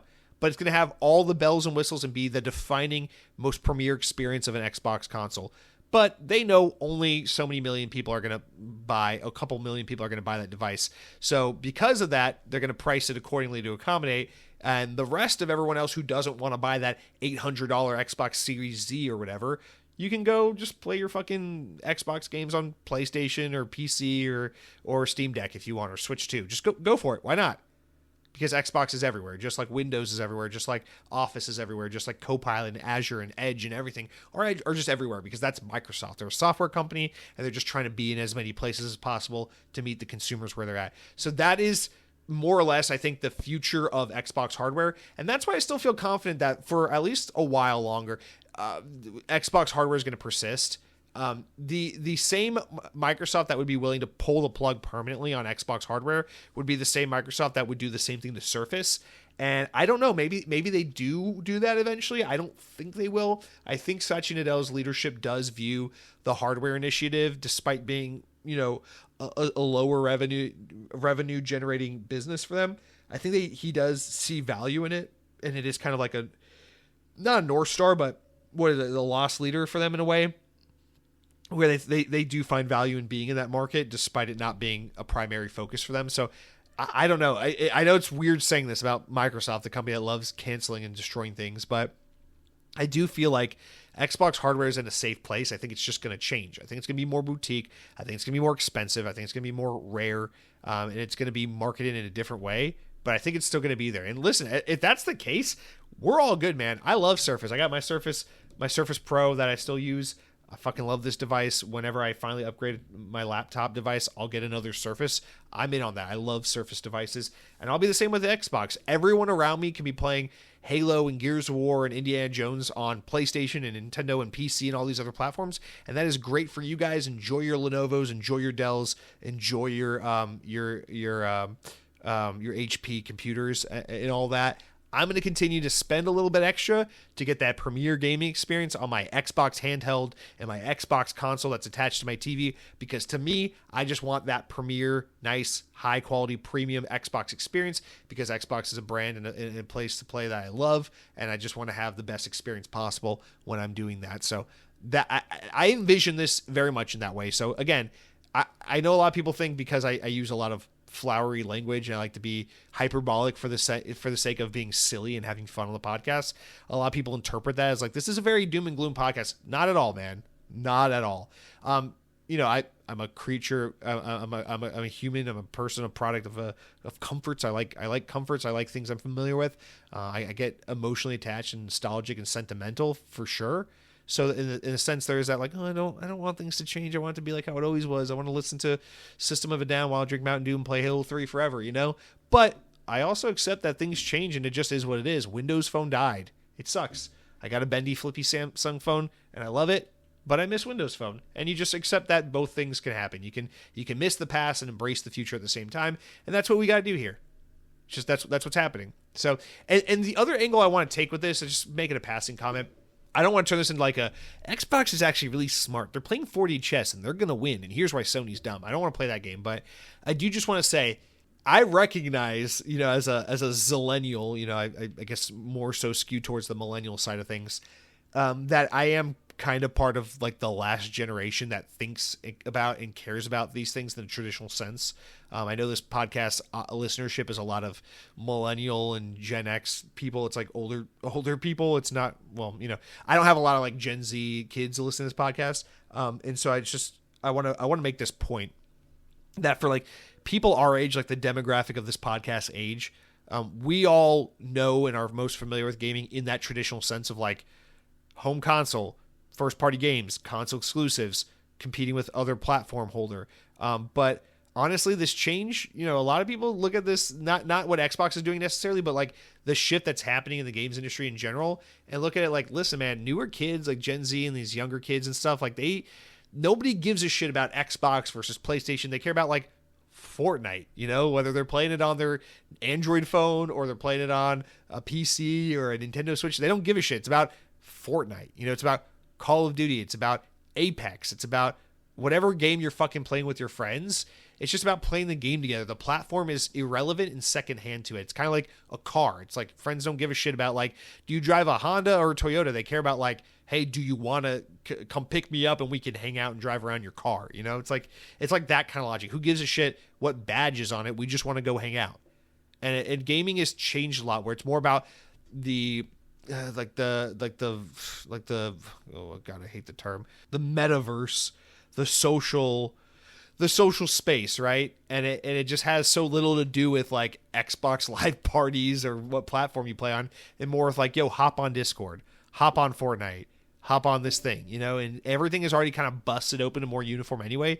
So in a way, as we get younger generations that are less and less concerned about Xbox versus PlayStation and more about like, yo, what are we playing? That might honestly benefit and suit Xbox more, because unlike PlayStation, Xbox is way better suited to do live service games, which work with those audiences more. Because as PlayStation is canceling every fucking project they're making and just making the 5th Last of Us game and Spider-Man game, Xbox is making like Sea of Thieves and another multiplayer Gears game and all these other games that are doing well for them and kind of like working. And then when it comes to their single player games like Avowed and Indiana Jones and stuff, they're everywhere. They're like, yeah, play this on PlayStation, Nintendo, Xbox, PC, phones, whatever. And so that actually might work for Xbox, considering people care less and less about the brands and just want accessibility. And a lot of kids these days are like, I don't care if the new console is more powerful than the last console. I just want to play the fucking game. So this might work in Xbox's favor as newer generations pick new, focus on different aspects of engaging with games and maybe are more interested in how accessibly they can get their hands on the games, and less so what console runs it best and what FPS is DSL 4K upscaling non-revving. It's like, what, like nobody gives a shit about that, Just fucking let me play the game. So, and that's one of those things where it's like, it's kind of hard to consider that so much, because myself, and I'm sure many of you as well, it's like, we're so deeply entrenched with video games because we're like in the community, like this is like a passion and a hobby and something we care about and we follow. So it's like, it's easy to get lost in that echo chamber of like, what do you mean? Who doesn't give a shit about DSLR and SLDR and FML and all these different things? It's like, well, the FOV sliders and the DirectX contracting and of course the teraflops all interact with, Digital Foundry did a video on it, really. Like, we all care about that shit. But like, most people are like, I don't fucking care. I just want to play Fortnite so I can have Peter Griffin fart on Nicki Minaj again, because that'll be funny, and then we'll do Legos and racing because that's what you do now. Instead of smoking weed behind the abandoned movie theater, now you play as Peter Griffin and have him fucking blast Iron Man in the face with a fucking Terminator fucking hand cannon gun or whatever the hell he has. I don't know. But that's, I don't know. That's my 2 cents on all that. So, and I appreciate Phil Spencer in this interview because it does feel like he's talking a little more direct. There's a little bit less of the, when I think about gaming, when I think about the player and the situation of the player and where we want the player to be in relation to the center of the living room and the consoles that have at their disposal, we think about the games and where we want the games to be and how we want the player to engage with the games that are there and being in the games. So it's like, I appreciate him dropping the speak a little bit and being like, yeah, we're going to fucking put our games on PlayStation. People are going to play them. So it's like, you can tell that so much of the PR speak over the years has been like, I can't say what's happening. Well, a lot of things are changing. Well, I wanted to do this, but now we're being told to do this. Well, we're actually shifting gears. So that's like, it's been a lot of like code switching for that kind of stuff. But now it's like, he's just more direct because the floodgates are open. It's like, yeah, we're going to put fucking Halo on Nintendo Switch and you're going to like it, okay, you motherfucker? Because you're going to bitch about it when you get online and then you're going to buy it when it's on the eShop. So shut the fuck up and get over it. And that's, so that's kind of where we're at now. But it's cool. It's cool seeing the more direct manner. So let's move on to the Destin Legary interview where Phil Spencer continues on with some other sexy tidbits. So going back to VGC. So Phil Spencer has reaffirmed that there is no limit to which Xbox first-party games will appear on other platforms.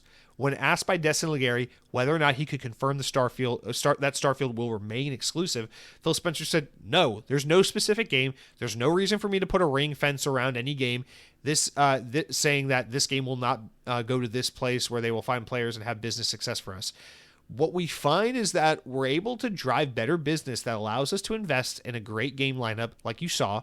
That's our strategy. Our strategy is to allow our games to be available. Game Pass is an important component of playing those games on our platform." And there you go. So, and then it wraps up by saying a PS5 port of Starfield has been rumored for the Xbox since it shared its vision of the future of Xbox a while ago. Also, of course, Sea of Thieves, Hi-Fi Rush, other games have already been on PlayStation for a while. So yeah, Phil Spencer wrapped it up by saying, to keep games off of other platforms, that's not a path for us. It does not work for us. So obviously the Xbox a couple of years ago that said Starfield is an Xbox exclusive. This is about getting great exclusive games for Xbox. Clearly a lot has changed since then because now it's like, no, fuck that. Starfield is not some game that is sacred and can never leave Xbox, which basically means Halo can come to PlayStation. I just want to be clear about that. So in case there's anyone left out there who still thinks like, oh, maybe it won't happen or maybe they'll keep the biggest games on Xbox, like, no, anything and everything will happen, and strong rumors suggest that this will be the year we get games like Halo and Gears of War on PlayStation. It's going to be weird. It's going to be fucking weird. It's going to be the weirdest thing ever. It's going to be way weirder than when Sonic came to Nintendo. It's going to be weird, but it's going to happen. So get used to it. Get ready for it. Embrace it. Now, Xbox is still going to always be able to have the marketing angle of like, hey, yeah, Halo is now on PlayStation, but you can buy it for $70 on PlayStation, or you can just subscribe to Game Pass. What do you want to do? You know, because Game Pass is over here on Xbox and PC. It's not on PlayStation, you know, and they can go, hey, yeah, you can go play this game on Nintendo Switch too. It's awesome. And that Call of Duty is available there, but it's going to look and run best on Xbox. I don't think they're going to take that tact because, again, going back to the Microsoft Surface thing that I was talking about earlier, they don't do that currently. They don't go, hey, yeah, you can use Microsoft OneNote on a Lenovo ThinkPad, but it's going to suck on there compared to the Surface Pro 9. The Surface Pro 9 is going to be way sexier, way better. Like, they're not going to do that. They're going to say, yeah, of course, we support all of our platforms. We love our OEM partners, right? And that's what this is. PlayStation and Nintendo and Steam Deck, these are OEM partners for Xbox. Xbox is Windows, and all the other platform holders are just other OEMs for Xbox, for Microsoft. So they don't want to speak ill of their OEM partners, and so I think that's why they don't do the obvious low-hanging fruit of like, yeah, go buy Indiana Jones for $70 on PlayStation, you fucking idiot. Xbox players get it included in their Game Pass subscription because they're not dumb like you are. So they could and should maybe say that, but they won't because, again, at the end of the day, they want to capture all the audience on all the platforms and try to be agnostic, which is so fucking obnoxious. Stop being so fucking political about it. You know what I mean? Stop being so. So yeah, I just I mean that's the gist of it. Now there is I think 2 more things. So I did just want to throw these in here. So let's get into them real quick. But I think that's really the biggest one.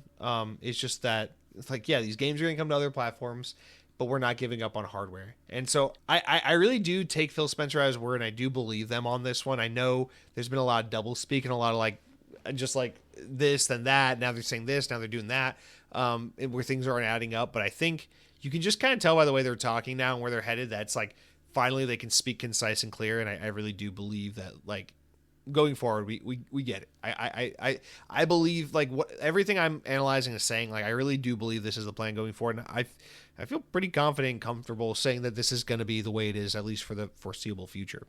But let's continue on here. So let's talk about the Xbox Series S compatibility, because this is a big one. Phil Spencer has reiterated that the company doesn't have any plans to allow the release of Series X exclusive games. It's currently mandatory for developers to ensure that their games are compatible with Series X and S in order for Microsoft to allow them on their consoles. But some developers have argued that they have been having to cater to Microsoft's entry-level console, and it limits the potential for their current games. In an interview with Destin Legary, Microsoft gaming boss claimed that having to develop games for Series S could be advantageous for a studio targeting a variety of platforms, including handheld gaming systems.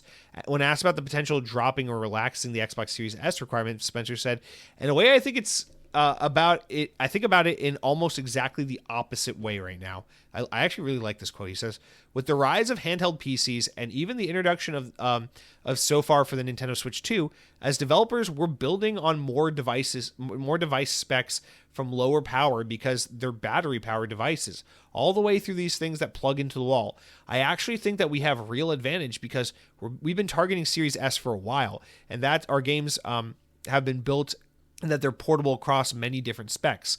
So when we look at something like a Steam Deck or an ROG Ally or something, we've got an S version of that game, and that's more tailored to the device specs that a lot of devices that frankly are getting introduced right now. And I think that helps us." He added that in a newly published interview, "And frankly, the scalability of engines today allows for us to scale ray tracing enabled multi-$1,000 graphics cards on desktop PCs all the way down through our handheld battery powered devices. So for me, a Series S has been helpful in our portfolio. I'm playing Indiana Jones on the Series S right now, and it looks great. So it's like definitely capable of playing current generation games in a great way. But most of your games that are going to be out there are going to be supported on these different devices. And the Series S spec is what maps pretty well to the device that we've seen introduced right now. So I think it actually is an important design point for the teams going forward, that kind of power performance mix that you see on the Series S." So also, I just want to throw an important side note in here. This is poetic. Days after this interview, Larian Studios, the developers of Baldur's Gate 3, finally added an update for Baldur's Gate 3 on Xbox Series S that allows split-screen co-op. And you might remember a year and a half ago, the whole controversy was Larian can't get Baldur's Gate 3 on Xbox because the Series S is too underpowered that they can't get the split-screen mode working. Well, it looks like they got it working after all, huh? So listen, I'm not here to take the side of big corporations over developers and to say that developers need to suck it up and just get better at figuring out how to develop games. We want the tools for development to be easy and accessible, right? We don't want to make things harder than they have to be. But I really hate this fucking narrative, like Game Science with the Black Myth Wukong game, and Larian with Baldur's Gate, and WB Montreal with Arkham Knights, remember, back a few years ago, with the whole, like, boo-hoo, the Series S sucks, we can't make our games work on this piece of shit console. It's like, no, dude. It's like, we still have every fucking major game coming to PlayStation 4. So don't give me that shit. When everything's still on PS4, you can't be saying that shit. And we are in a position now where games are being scaled for so many different devices. Every time a new notable game comes out, one of the first things people ask about is like, can it run on Steam Deck? How's it run on Steam Deck? Oh, Steam Deck? And it's true. The whole point of Nintendo Switch 2, allegedly behind the scenes, is that publishers and developers have been begging Nintendo for years, make a more powerful Switch. We want to get our games on Switch. Switch is such a great platform to be on, but we cannot get our games to run on your fucking potato Android device. We need more power. So it's true. It's like, now that we have a more powerful Switch and you have this less powerful Xbox console that's actually more in line, power-wise with some of these handheld devices and this outdated PS4 and shit that we're still getting games on left and right. It's like, yeah, we got to keep in mind, like, it's changed. It's not the way it used to be where it's like Xbox 360 comes out, so now we ban an Xbox. Xbox One comes out, so now we ban an Xbox 360, and so on and so forth. We live in a new world where the diminishing returns of each new hardware iteration have brought us to a point where it doesn't make sense to just tell Xbox One and PlayStation 4 to fuck off. For most games, you can still put out a SKU on older hardware, and more people are adopting handhelds, so, like, be there. And Switch is super fucking popular, so, like, be there. And the most popular game in the world is Fortnite, and it runs on PlayStation 5 Pro, but it also runs on, like, an iPhone 6, so, like, fucking be there, So it's like, again, this is that logic of, like, new Xbox and their new strategy to kind of be everywhere and be accessible and meet the players where they're at. It's that logic again of like, hey, we're working on a handheld. Handhelds are hot right now. It's a growing market, and we're still supporting older hardware and mobile devices. So it's like, rather than thinking, oh, Xbox is fucking the industry by having this underpowered console that they require you develop your games for in order to release on Series X, isn't it better to think that, oh, the scalability of games is getting easier to work with than ever before, and the variety of hardware we're developing for is wider than ever before. So, like, let's keep that in mind and not just blame the Series S for everything. I do see that point. I understand, obviously, he's the head of Xbox. He has every incentive and desire and need to protect the Xbox brand and defend this kind of decision making. So I'm not trying to, like, oh, my corporation, let me white knight for you. But, like, at the same time, it's like, yeah, I actually agree with this point. Like, I totally get it. It just, I don't know, man. I failed to see, I guess this is one of my main gripes with it. I have failed to see this generation why these new consoles need to exist. Don't get me wrong. I appreciate that my Series X loads games really fast. I love Quick Resume as a feature. It's super convenient and I love it. I love that games definitely look a little better on my Series X than they did on my Xbox One. But the jump from Xbox One to Xbox Series X is not like the jump from NES to SNES and SNES to N64 and N64 to GameCube and GameCube to fucking Switch and all that. It's not like the jump from OG Xbox to Xbox 360 that was mind-blowing. It's not like the jump from PlayStation 1 to PlayStation 2, which was mind-blowing. We're past that.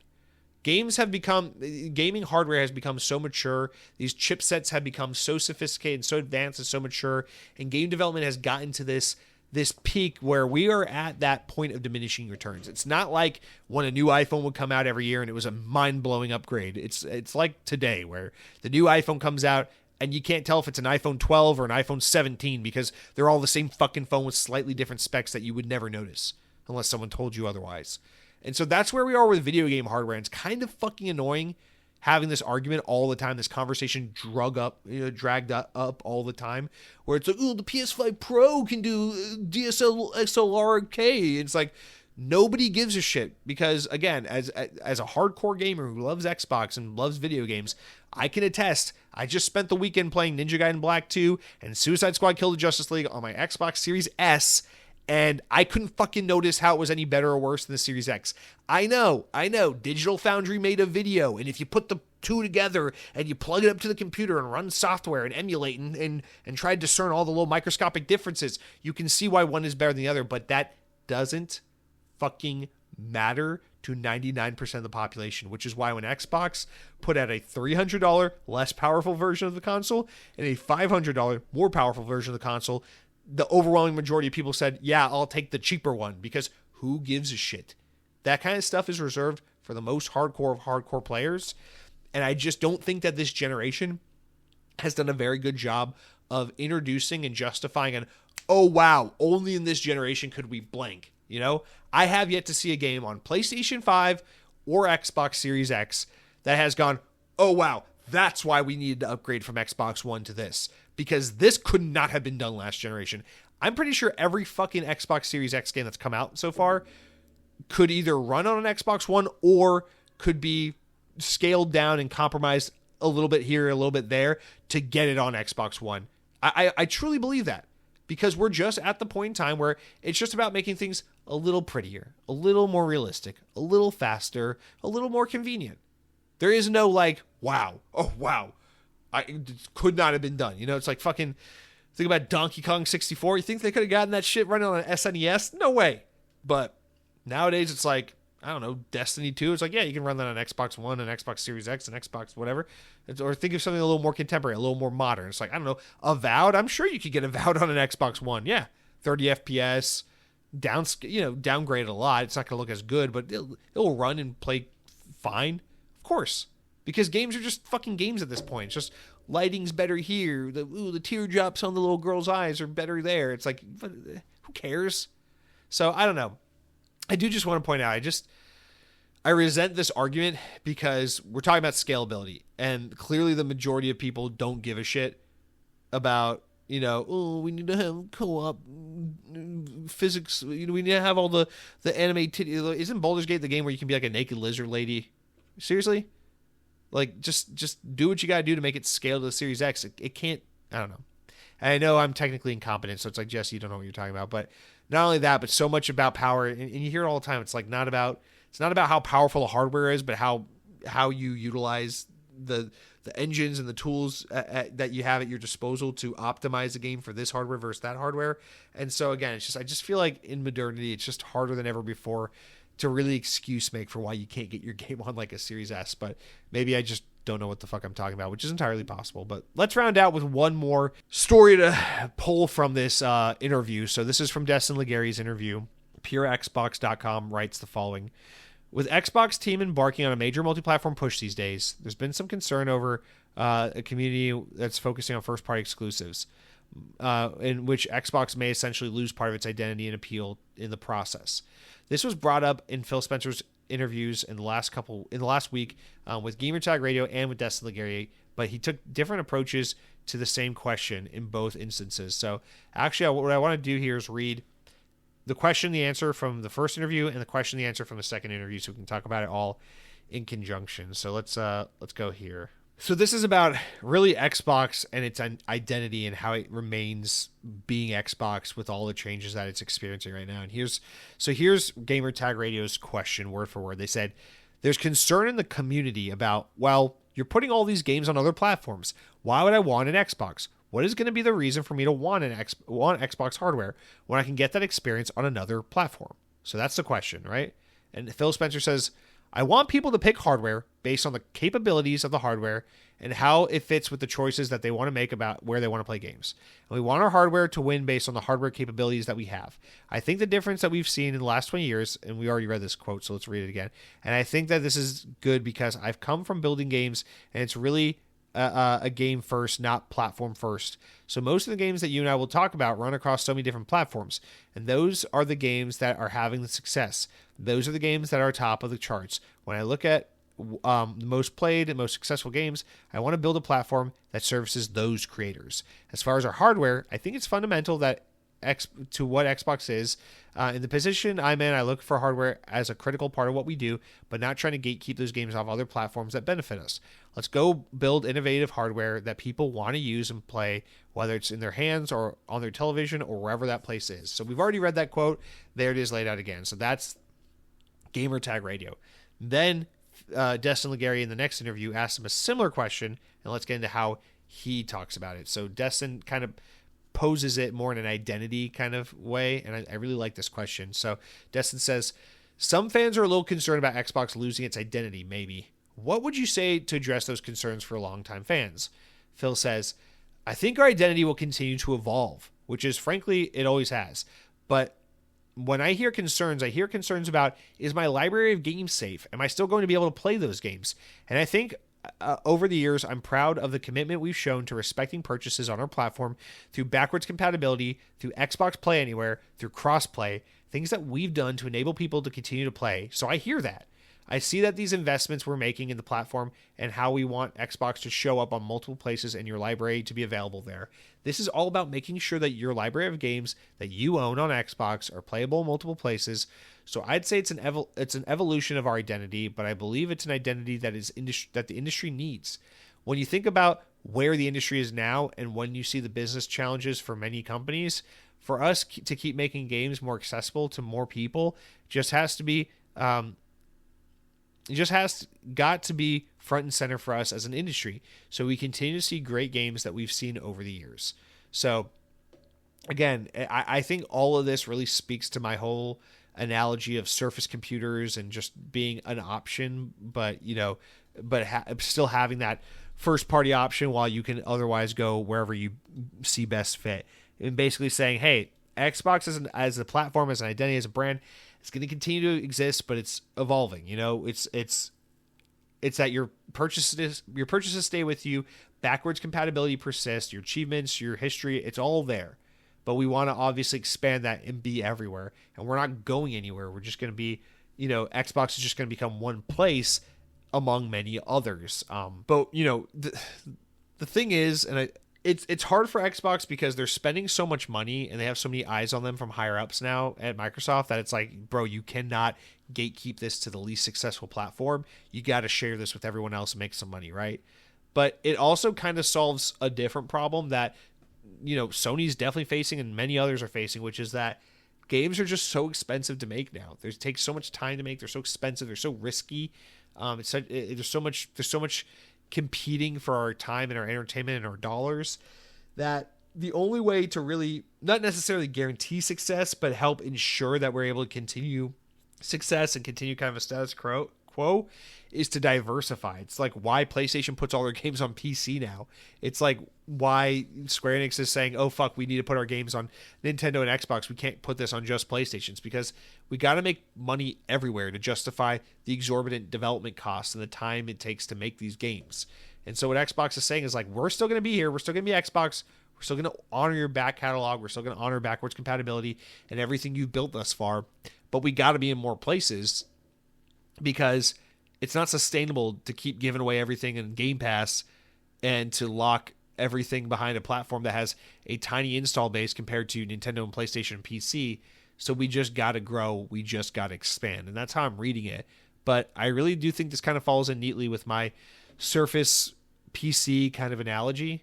And I just feel like Phil Spencer's kind of speaking straight from the hip with this and just being really deliberate with hey, this is what's happening.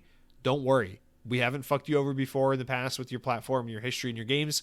If anything, that's what PlayStation's done to you. It's what Nintendo's done to you. So don't worry. That's not what we're doing. We're just expanding what it means to be Xbox. And, I get it. You don't want to see a Ford badge on a Chevy. It makes you feel uncomfortable. But sometimes you got to fucking drive a Honda Ridgeline and pretend it's an F-150. It's just how it goes. I don't fucking know what I'm saying. But I don't know. Let's wrap it up there, guys. So lots of good stuff from Phil Spencer. Let me know what you guys think about this. I feel like if anything, that is probably one of the most reassuring and coherent public appearances we've seen from an Xbox exec in a long ass time. There's been so much like tripping over yourself, saying the wrong thing, speaking too soon, saying too much, bearing bad news all the time. And I feel like this is actually some of the most like positive, deliberate, straightforward, honest, and believable kind of communication we've received from these guys in a while. And I feel like this was good. This is, so far, Xbox is off to a not terrible start with a good direct and some good messaging from Phil. Let's keep going strong in 2025, okay, Xbox? So I like it. All right, guys, let's do a little wrap-up story before we get into the listener comments. We got some Game Pass updates, so a couple games that come to Game Pass, aside from Ninja Gaiden Black, but Lonely Mountain Snow Riders, Flock, Gigantic Rampage Edition, Kinutsugami Path of the Goddess, Magical Delicacy, Tachia, The Case of Golden Idol, and Starbound are all on Game Pass now as of the time of this recording. Some of these are just being moved into the Game Pass standard tier and already existed for Ultimate members, but yeah, this is some new content. And then coming soon, actually Eternal Strands is available now. It's a day one game. Orcs Must Die, and Shady Part of Me, and Sniper Elite Resistance, which we talked about at the top of the show, but also Citizen Sleeper 2, Star Wars Vector. And then on February 4th, Far Cry New Dawn comes to Game Pass for standard and Ultimate members. But leaving Game Pass this month, there are a handful of games. So on January 31st, the following games will leave the service: Serious Sam Siberian Mayhem, Maquette, Death's Door, Darkest Dungeon, Broforce Forever, and Anuchard. So be sure to check them out now before they're gone. Guys, that's it for all of our major news this week. Let's wrap up with some small news. Stories important enough to make the podcast, but not important enough to warrant their own discussions. So real quick, this is from Pure Xbox, but well, actually it's from The Verge. Tom Warren made this news on his Twitter, really mostly, but he was saying that rumors have been flying around that suggest that there are some more games being prepared for Xbox this year, other than the games that we saw at the Direct event the other week. And so expect more games to be announced for 2025 release in the latter half of the year. But one of the games that could be on that list, it's not guaranteed, but it's strongly been rumored, is Gears of War E-Day, which we just talked about at the top of the show, which could potentially slip into next year. But from what Tom Warren has heard, it was originally supposed to come out this year. And then another one is the much rumored Elder Scrolls Online, or Elder Scrolls 4 Oblivion remake, which again, probably going to be announced sometime this summer during the summer event and then released maybe in the fall. Tom Warren said in recent weeks, rumors have pointed towards a remaster of Elden Ring 4 Oblivion, Elder Scrolls 4 rather, Elden Ring, Elder Scrolls 4 Oblivion. I first heard about this remaster last year, and at the time Microsoft was tentatively targeting a late spring or early summer 2025, so it's probably been pushed back to the fall. It was also interesting to see if Gears of War E-Day will make the 2025 release that I heard that they were originally planning for. No word yet on Contraband from Avalanche Studios or Clockwork Revolution from Inexile Entertainment, although we should see those at the summer showcase in June, so hopefully we'll get some good news on those as well. What the hell is happening with State of Decay 3 also, and Perfect Dark, and Fable? Those are the next 3 games where I'm like, the next 4 games I'm like, yo, what the fuck? Or 5 games. Contraband, State of Decay 3, Fable, Perfect Dark, and Everwild. It's like, what's happening with these games? They've been announced forever. Let's get some dates on these games. Clockwork Revolution I'm really excited for, but that game only got announced in 2023, so I don't expect that one to be ready to go yet. But hopefully we do see it this summer, because boy, oh boy, am I looking forward to that game, and I would love to get that game sooner rather than later. All right, next up, Microsoft has announced a new special Xbox controller. The name is the Pulse Cypher controller. It's like those translucent controllers they're doing, but this one's red. It's $75, and it's out on February 4th, so you can go ahead and pre-order that now. Next up, VGC relays that PS5 console sales are tracking ahead of PlayStation 4 in the US. However, Xbox Series console sales are lagging behind Xbox One in the US. That's according to NPD Group, or Circana Group, which has summarized the latest US sales data. In the company's latest monthly sales report published this past week, Piscatella noted that PS5 unit sales are now tracking ahead of PS4 at the same time in its life cycle. But on the other side, in the same time of its life cycle, Xbox One was doing better than Xbox Series, which means that they're only further widening the gap of PlayStation clobbering Xbox. Through each of the consoles' 50 months on the US market, life to date ending December 2024, PS5 lifetime sales are up 7% ahead of PS4, and Xbox Series sales are down 18% from Xbox One. So that means it's on track to sell like low 30 million consoles in its whole lifespan, probably. I don't know, maybe what's 18%? I'm bad at math. But yeah, probably like maybe 35 million units for that brand when all is said and done. That's pretty fucking middling, honestly, not great.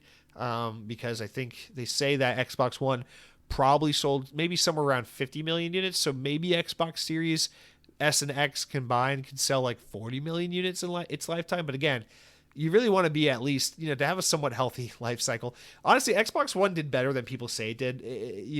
They say Xbox One as a console, through its console life cycle, probably low 50 million units sold range, which, while much worse than Xbox 360, is actually not horrible. I feel like anything above like 45, 50 is kind of decent. It's just that PlayStation is always surpassing their previous numbers, but in this case, it's well, except for PS2, because PS2 is an anomaly.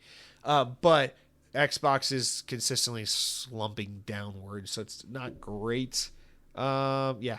So yeah, over the 38 months that the consoles have been on the market, Xbox Series is roughly 13% the lifetime sales of the Xbox One. So if that trend continues, expect lifetime sales of Xbox consoles to be around 40-something million. Not great.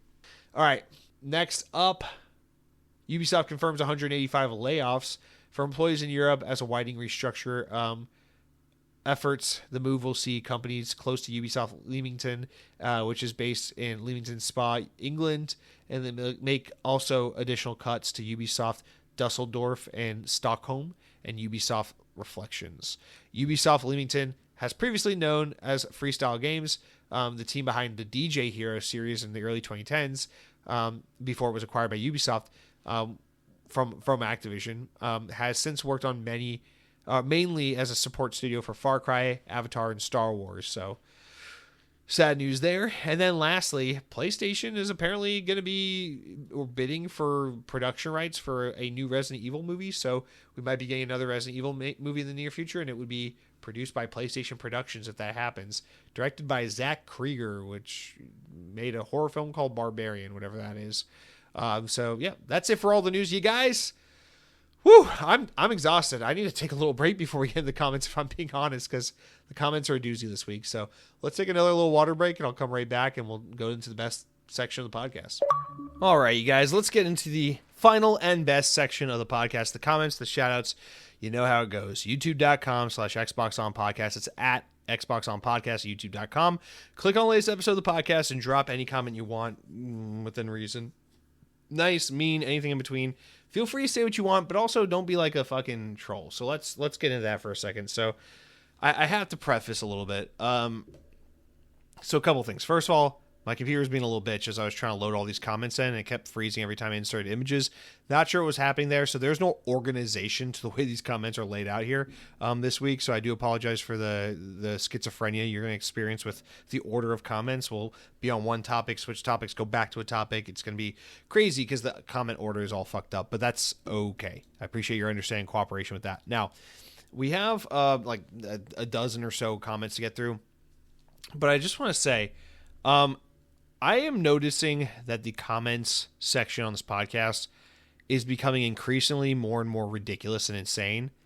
And listen, I understand that a podcast, an online community, a YouTube channel, whatever, generally reaps the audience that it sows to an extent, right? It's like people feel emboldened and enabled and welcome to behave a certain way based on the way that the content or the hosts or however they present themselves and conduct themselves. So I'm aware of that, and I understand that there's responsibility on my part that needs to be taken for that. So I do take responsibility for this. But I want to be clear. I know a lot of times on this podcast, like I flippant and flagrant use of curse words. I will just say anything and everything and be really silly and ridiculous. But I do want to be clear that maybe it doesn't always come across this way, but my intention is to be hyperbolic and comedic and ridiculous. But I am not trying to be offensive or edgy for the sake of being offensive or edgy. I'm not trying to blanketly insult groups of people or make ignorant statements or be a regurgitation machine for stupid political and social narratives that have poisoned the brains of generations of people because God knows we're just all fucking way more ridiculously stupid than we've ever been, thanks to some of these fucking talking heads on the internet. But I just want to be clear about something. There are a couple of comments sprinkled out, and I'll point them out as we go, in the comments this week where I don't know how to interpret these. Now, I know there's some of you guys who have written in the past, and you'll say something that I'm like, that's a little off color, or that's a little weird, or why'd you say that? Or hey, watch what you're saying. And people have had to correct me and be like, oh, Jesse, you didn't read the sarcastic tone, or that's not how I meant that, or I think you misinterpreted. Fair. I apologize if you write in a comment and I read it and I misinterpret it, or I mischaracterize you. I don't mean to do that. Try to be succinct and clear and write like an adult, please, though. I will also throw that in. But if I gotta put my foot down a little more. If I read these comments and I deem them to be edgy and offensive for the sake of trying to be like edgy and weird and offensive, like no tolerance for that. Like when I say you can say anything nice, you can say anything mean, you can say anything in between. First of all, I'm just trying to be whatever, podcast commentator saying the thing like, here's, remember, leave a like and review, that kind of thing. So I don't mind if you comment and it's adversarial, like, hey, Jesse, you made the point of this, this, and this. I want to disagree with you on this, this, and this. I personally see it from this perspective, blah, blah, blah, blah, blah. What do you think? It'd be nice if we had like some productive dialogues in the comments section. I know we pretty much never do because it's usually just goofy comments, which I'm cool with that too. I appreciate it. We got some really funny actors in the comments. Shout out to Sam Frito, people like you who've always been really thoughtful, but also really funny. And I've always admired and appreciated your write-ins. But we also have a lot of people who feel like they can just say racist or sexist or like edgy shit just to be like, it's crazy, it's wacky. Jesse says fuck a lot. I heard him say retard once on the podcast. It's like, whoa. Context and intention matters entirely with these things. And I just want to be very deliberate about this. Like, we can make fun of movements, archetypes, time periods, video games, whatever, ideas. We're not here to blanketly throw harmful, insulting, like assertions and generalizations and insults towards groups of people. Like, there's been a lot of like this, like, I don't know, especially as the DEI conversations and the all the fucking woke shit. I fucking hate that word. Every time I say it, I cringe. I fucking hate that stupid bullshit made up nonsensical word. But every time these topics come up, there's always then this influx of just unsavory comments that follow suit. And I just want to say, because I struggle to really pinpoint what it is I'm observing and what it is I don't like, what I'm going to do is just read the comments that came in this week. And as we go through them, I'm going to pick out what I don't like to try and build an idea for you of what I'm talking about and be like, none of this. If you write in going forward with this kind of comment or this kind of sentiment or this kind of verbiage, it's like, I'm just going to either ignore your comment or delete your comment. And I know the old adage is don't fucking feed the trolls. We had one time an asshole who used to listen to this podcast, and he would drop some really fucking mean comments, and he would insult everyone and anyone who would write in or listen to the show. And that guy was a problem, and thankfully he's gone. But we don't need negative, vitriolic, racist, sexist, asshole, bigoted people listening to the show, and we don't need that commentary. It's okay to say, in the right context, an edgy word or to try and be silly or funny, but we can't do it at the expense of making really, really poorly educated, really unoriginal, unthoughtful, just lame-ass, blanket, regurgitative statements about people that are harmful and hurtful, because the point of Xbox On is for us to come together and laugh and have fun together and bond over Xbox, not to be fucking pricks to people. So I just want to be clear about that. I've already seen that we've lost some followers and stuff from some comments and stances I've taken and things like that. But it's like, it's more important to me that we have a very, very small group of people who engage with the show, who are representative of the kind of community we want to see out there, rather than just have a larger growing population of people, knowing that there's a lot of unsavory buttholes in the mix. So I'm happy to weed those people out, but we got to be good to one another. And we really got to stop letting corporations and shithead political figures and these stupid fucking hacks on YouTube who have, these fucking talking head motherfuckers who are just like, I'm I don't want to name people. I don't want to take stances and then insinuate things that are going to be like, oh, if he doesn't like this guy, it also means he believes this and hates this person. So I don't want to put names out there, but we gotta use a little bit of brain power and try to be a little more unique and a little more thoughtful and just a little smarter about the things we say and the things we mean, and not just reduce and boil everything down to idiocracy and stupidity. So with that preface said, let's hop into the comments. And this hurts to do. I've been putting this off for a while. I've really not wanted to do this because it's an uncomfortable conversation for me to have. And frankly, there are a lot of you guys I don't want to offend, because I like a lot of you guys, because I appreciate a lot of you guys. I get mushy on the podcast all the time. It means the world to me that you guys listen, that you comment, that you support the show. So I don't want to offend anyone or make anyone feel unwelcome or anything. But if you're going to be a bad apple, we're going to have to make you feel unwelcome. Eventually someone's got to say something. Can't have you making racist comments and then just be like, that was weird. That was weird that you said that thing about black people. Anyway, we'll move on. So like eventually we gotta do something about it. So again, no particular order. This is just the order in which my phone pasted the comments into the app.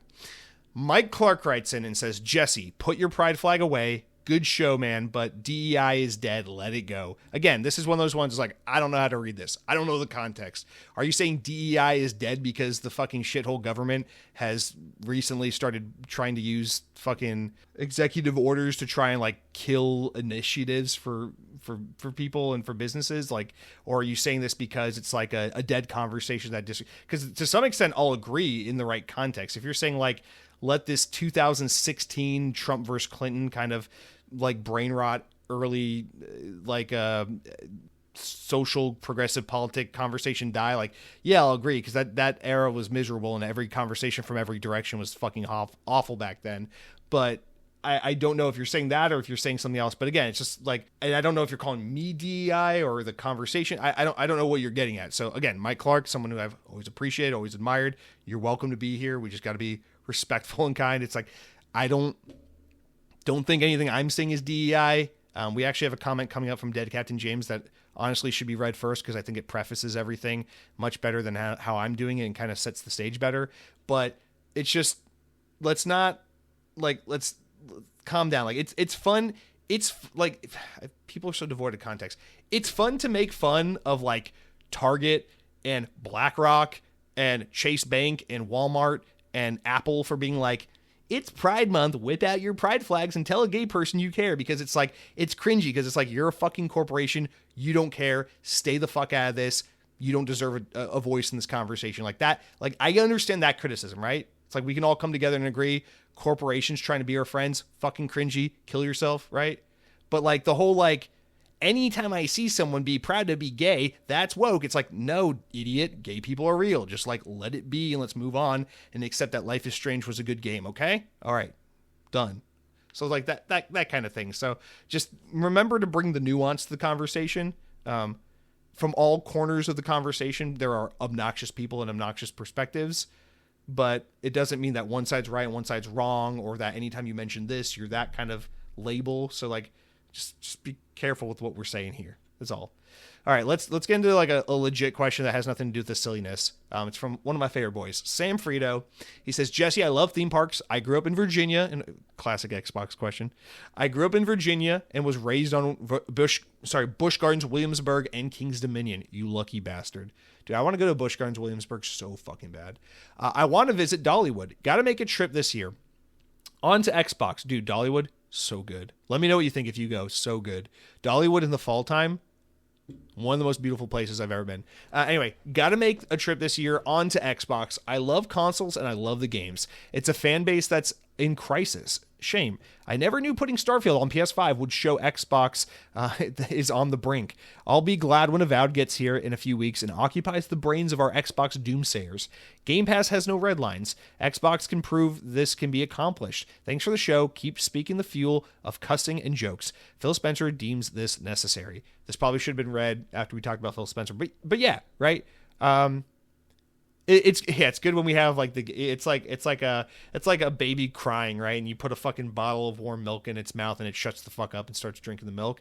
It is a little bit like that, right? It's like, give us Avowed so we can shut up for a minute and then we'll go right back to bitching about Halo on PlayStation. But Yeah, I think it's just a big wake up call, and there's a lot of these like grifter type Xbox people, which we'll get into with another comment that was written in, that someone wrote in, that kind of touches on this a little in more detail about just, dude, these fucking people who it's like, I don't know if these people actually play video games or if they're just like obsessed with like the persona and the clout and in the community they build online. And they're just like, Xbox is my whole life. Here's an image I made of like all the video games Xbox is releasing in the next 12 months. These are my games. This is my platform. Xbox is so good. PlayStation is so dumb. It's like, yeah, we get it. And then a lot of those people are fucking melting down right now because Starfield's going to come to PlayStation one day and they just don't know how to cope with it. It's like, I don't know, man. Yeah, it's weird. It's a lot to deal with. And a lot of us are nervous about it because it's like, damn, I hope Xbox sticks around so that I can continue to enjoy the $5,000 worth of video games I've spent on this platform.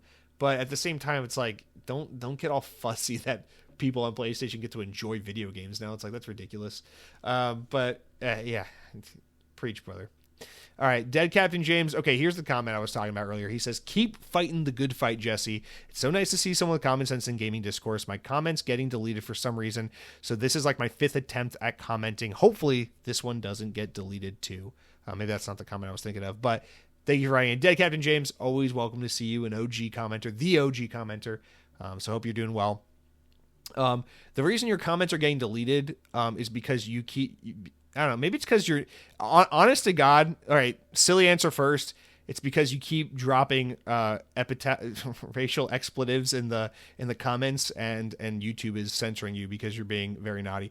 No, but I wonder if the reason your comments, is this possible? Does this make sense?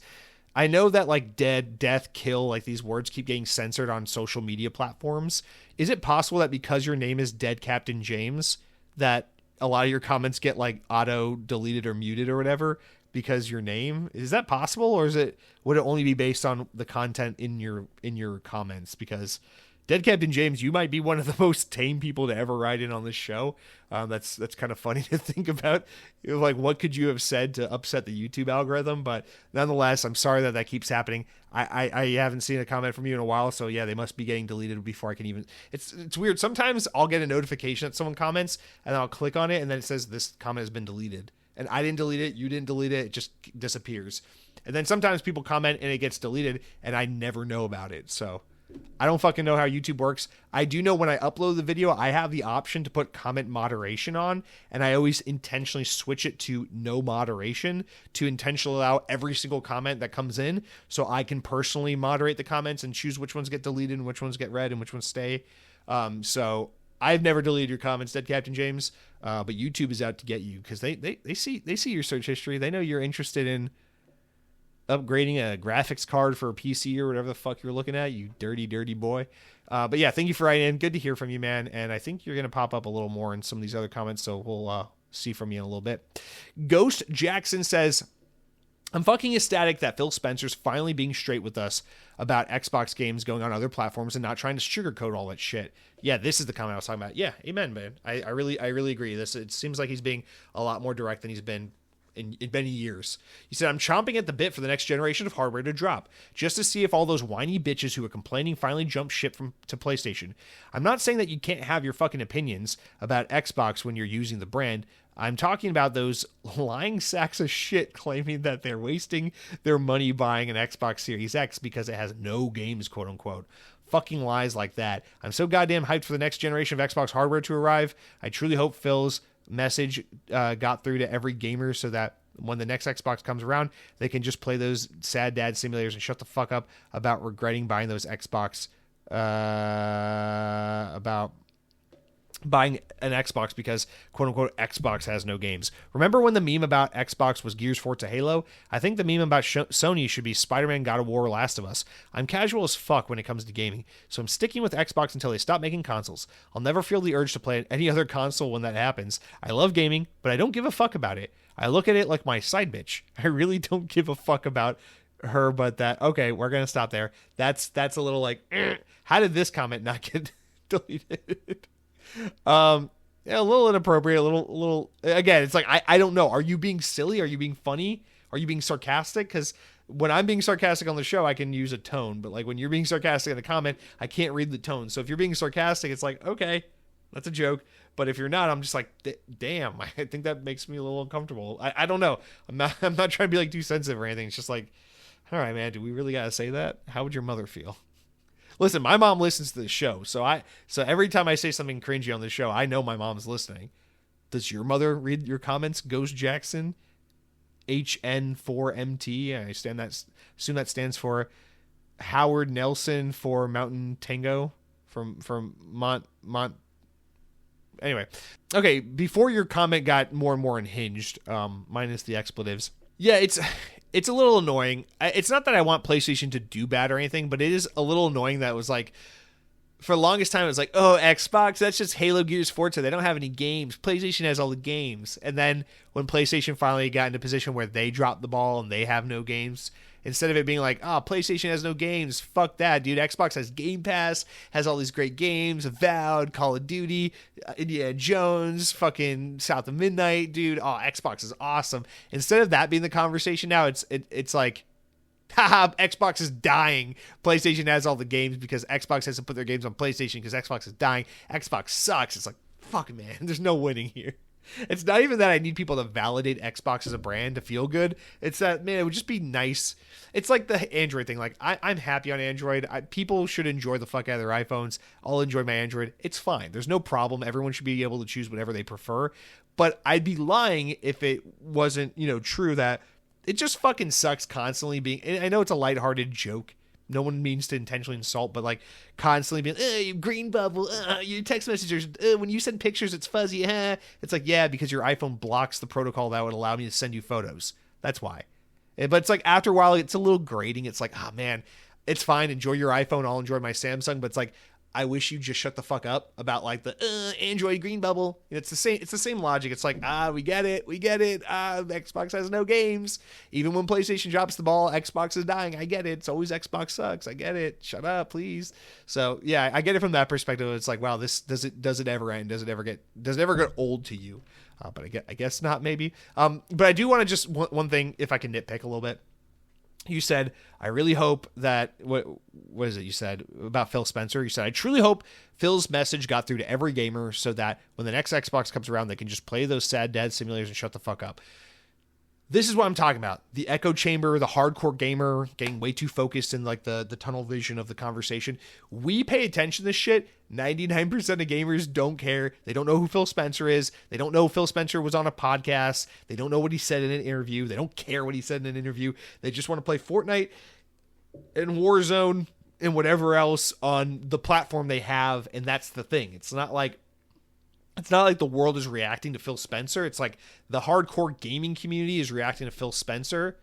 And that sometimes bleeds into the normie conversation and sometimes influences the way other people are exposed to these brands. But for the most part, this stuff just kind of stays in the silo of hardcore gamers and we just argue about it amongst ourselves. So keep that in mind. We're in the echo chamber. We're a little too up the ass of video game news and information. Most people are well adjusted and have like families and lives and they don't care about this shit. So we're all the weird motherfuckers. So most people don't know about this stuff. Just remember that.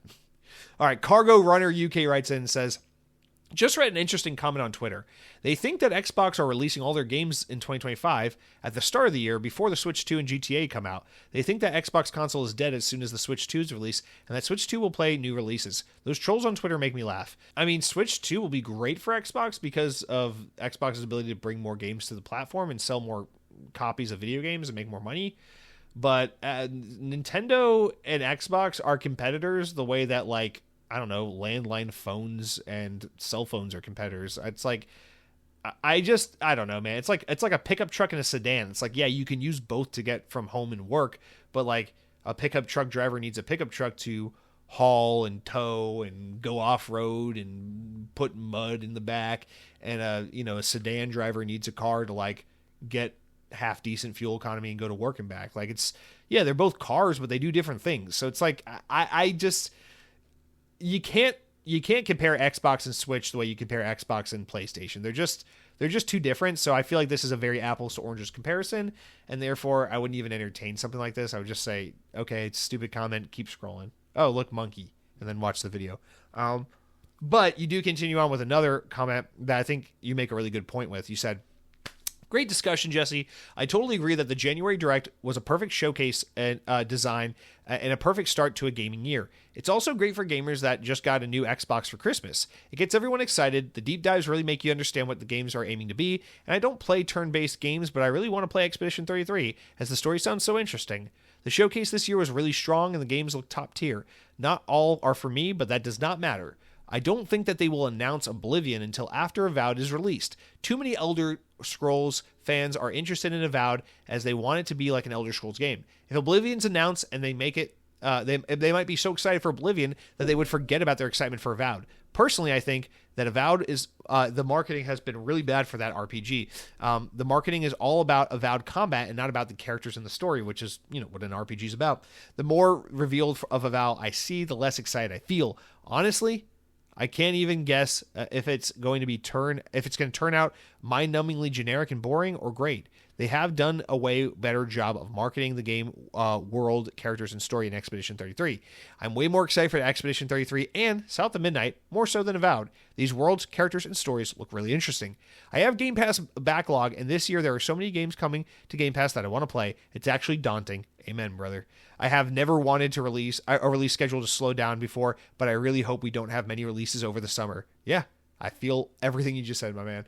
But yeah, this is, I think, a really good point about Elder Scrolls 4. You gotta be careful with it because it's close to Avowed, and they got Outer Worlds 2 coming out, and you want to let Avowed have its moment in the sun, and then be able to move on, and then have a separate beat for Oblivion Remake, and then maybe use that. I think really the way to do that would be kind of like a Ninja Gaiden 4, Ninja Gaiden 2 Black thing, where like let Avowed come out in February, March, April, let Avowed have its moment in the sun, breathe, make money, play, get your views and your YouTube content, your moment in the sun. And then in June, during your showcase, you could be like, here's a first look at Elder Scrolls 6, Skyrim 2, whatever, show a little cinematic trailer, get people really hyped about it. And then people are like, and then at the end of it, be like 2028 or whatever, right? And then after that, be like, but for people who are really excited, we got another surprise for you. And then show a trailer for Oblivion Remake, and then show off all the updates and changes made to the game, and do a 2-minute trailer. And at the end of the trailer, be like, fall 2025. And be like, perfect. It's like, excited about Elder Scrolls. Why I keep struggling with that? Elder Scrolls 6 in the future. Get hyped about it. In the meantime, let's hold you over with a remake of Oblivion, and it's out in a few months. I think that's kind of the way to go, and maybe that's what they'll do. So that way, it's spaced out from Avowed, and everything gets its marketing beat, and it ties into Elder Scrolls 6 hype. I just think all around that's a really good idea. And I think it's a great observation I didn't even think about. They want to distance it from Avowed and let it have its moment in the sun. So great point all around, and I appreciate you writing in. Thank you, Cargo Runner. Have a great week. All right, lots of long comments this week, so bear with me. We got 2 more long ones. Ariana Jones writes in again and says, yes, Jesse, last week you understood the gist of my previous comment. Your boys club analogy about gaming and people not wanting their games tampered with by woke stuff prompted me to say to those complainers that video games being woke isn't ultimately significant when we're on our deathbeds. Whether video games were woke or not will not be a concern. However, thinking about it further, I wonder if complaints about woke video games are valid. I try to consider both sides. People who believe video games are becoming quote unquote woke fear that their influence is on they fear their influence on youth, believing video games wield significant power. If that's their reasoning, then I question whether they truly have control. Are we driving the bus, so to speak? I often think about quantum physics, parallel timelines. Whoa. Where are we going with this? And how we perceive the world. I could argue that we aren't the superior species or rulers we believe ourselves to be. We're highly intelligent primates, and I mean that in a non-racist way. Well, I didn't. Okay. Our ego makes us think we're beyond animals, but there's evidence to the contrary. In college, while studying marketing, I learned how companies can predict consumer behavior. If I could describe someone like Jesse DeRosa as an algorithm, knowing enough variables like a squared plus b squared, I could predict the outcome c squared, which in this case would be that product that they'll buy. When you walk into a McDonald's, your brain is, in a sense, being hijacked. You might think you want McDonald's, but your brainstem is being indirectly influenced. Mentalist magicians demonstrate this principle by unconsciously influencing their subjects' choices. All this is to say, perhaps I'm wrong. These people are right. Video games can influence wokeness. Who knows? By the way, great podcast, and no, I won't be buying a Switch 2. My Nintendo days are over. I can't picture myself as an adult playing anything Nintendo related. Even playing current consoles sometimes makes me laugh at myself when I see a reflection of myself holding a controller playing video games. All right, Ariana, I appreciate you writing in. I appreciate your thoughtfulness, genuinely so. I do have to just say, hey, man, don't knock someone for being childish. I mean, do whatever you want. If you feel like it's childish, you don't want to engage with it, by all means, you're entitled to do whatever. But I don't know, generally speaking, I do wish there were more people who played games who did take it very seriously as an art form. Not like so serious it's like, oh, I got Xbox tattooed on my chest, I'll fucking die for this brand, kill yourself, PlayStation fan. But serious in the sense it's like, listen, just like a great novel, just like a film, video games are an important art form. They're thought-provoking, they're engaging, they keep us busy, they keep us thinking, they keep us entertained. And I really do lament the fact that like there are so many really unique and special art forms that just don't get the appreciation they deserve, the way that, generally not, novels. It's always the arrogant hoity-toity one, right? It's like, great literary fiction authors. And you think about like medieval literature and like philosophical works and like the kind of stuff you would study in like a literature class or history class or English of some sort. And it's just like, oh yeah, I respect it. It's so educational. It's so academic. It's so thought provoking. It's like, we put all this like silly stock into what is high concept and what is literature and what's artistic and what's meaningful and has value to it. And then we just write off things like video games. We're like, oh, that's brain rot, childlike entertainment, cheap, soulless, violent nonsense. It's like, not really. I mean, beauty's in the eye of the beholder, of course, but I just personally think video games are one of the ultimate forms of art. It's just so beautiful seeing visual arts and music and interactive entertainment and ideas conveyed in story and just all those things combined into one cohesive product that is interactive and unique to each player and interacts or speaks to players in such a different way, for everyone who engages with that. I think that's so cool. It's like everyone can read the same book and have different interpretations, but everyone can play the same game and have completely different play experiences and then have completely different interpretations based on the ways they interacted with the game versus the way someone else interacted with the game. It allows for so much more varied interaction and varied experience and so much more conversation, and it's a blending of so many art forms. It's like how, it's like movies, right? You get the visual aspect, you get the auditory aspect. It's like you can admire the camera work, the acting, the writing, everything. It's so many elements. It's why I love theme park attractions. You can admire the set design, the costuming, the animatronics, the audio, the storytelling, the pacing. It's like all these different, I love art forms that are about taking multiple disciplines and morphing them into one cohesive vision, because I think that's such an ultimate like artistic, and it's just so weird. It's like, oh, old Renaissance painting of naked European man, that's beautiful, that's valuable, that's art. It's like, yeah, I get it, some guy has a lot of talent and likes to draw penises, and we just arbitrarily say, okay, Eiffel Tower and the David statue, that shit's art. Video games, that's just nonsense for kids. It's like, come on, man.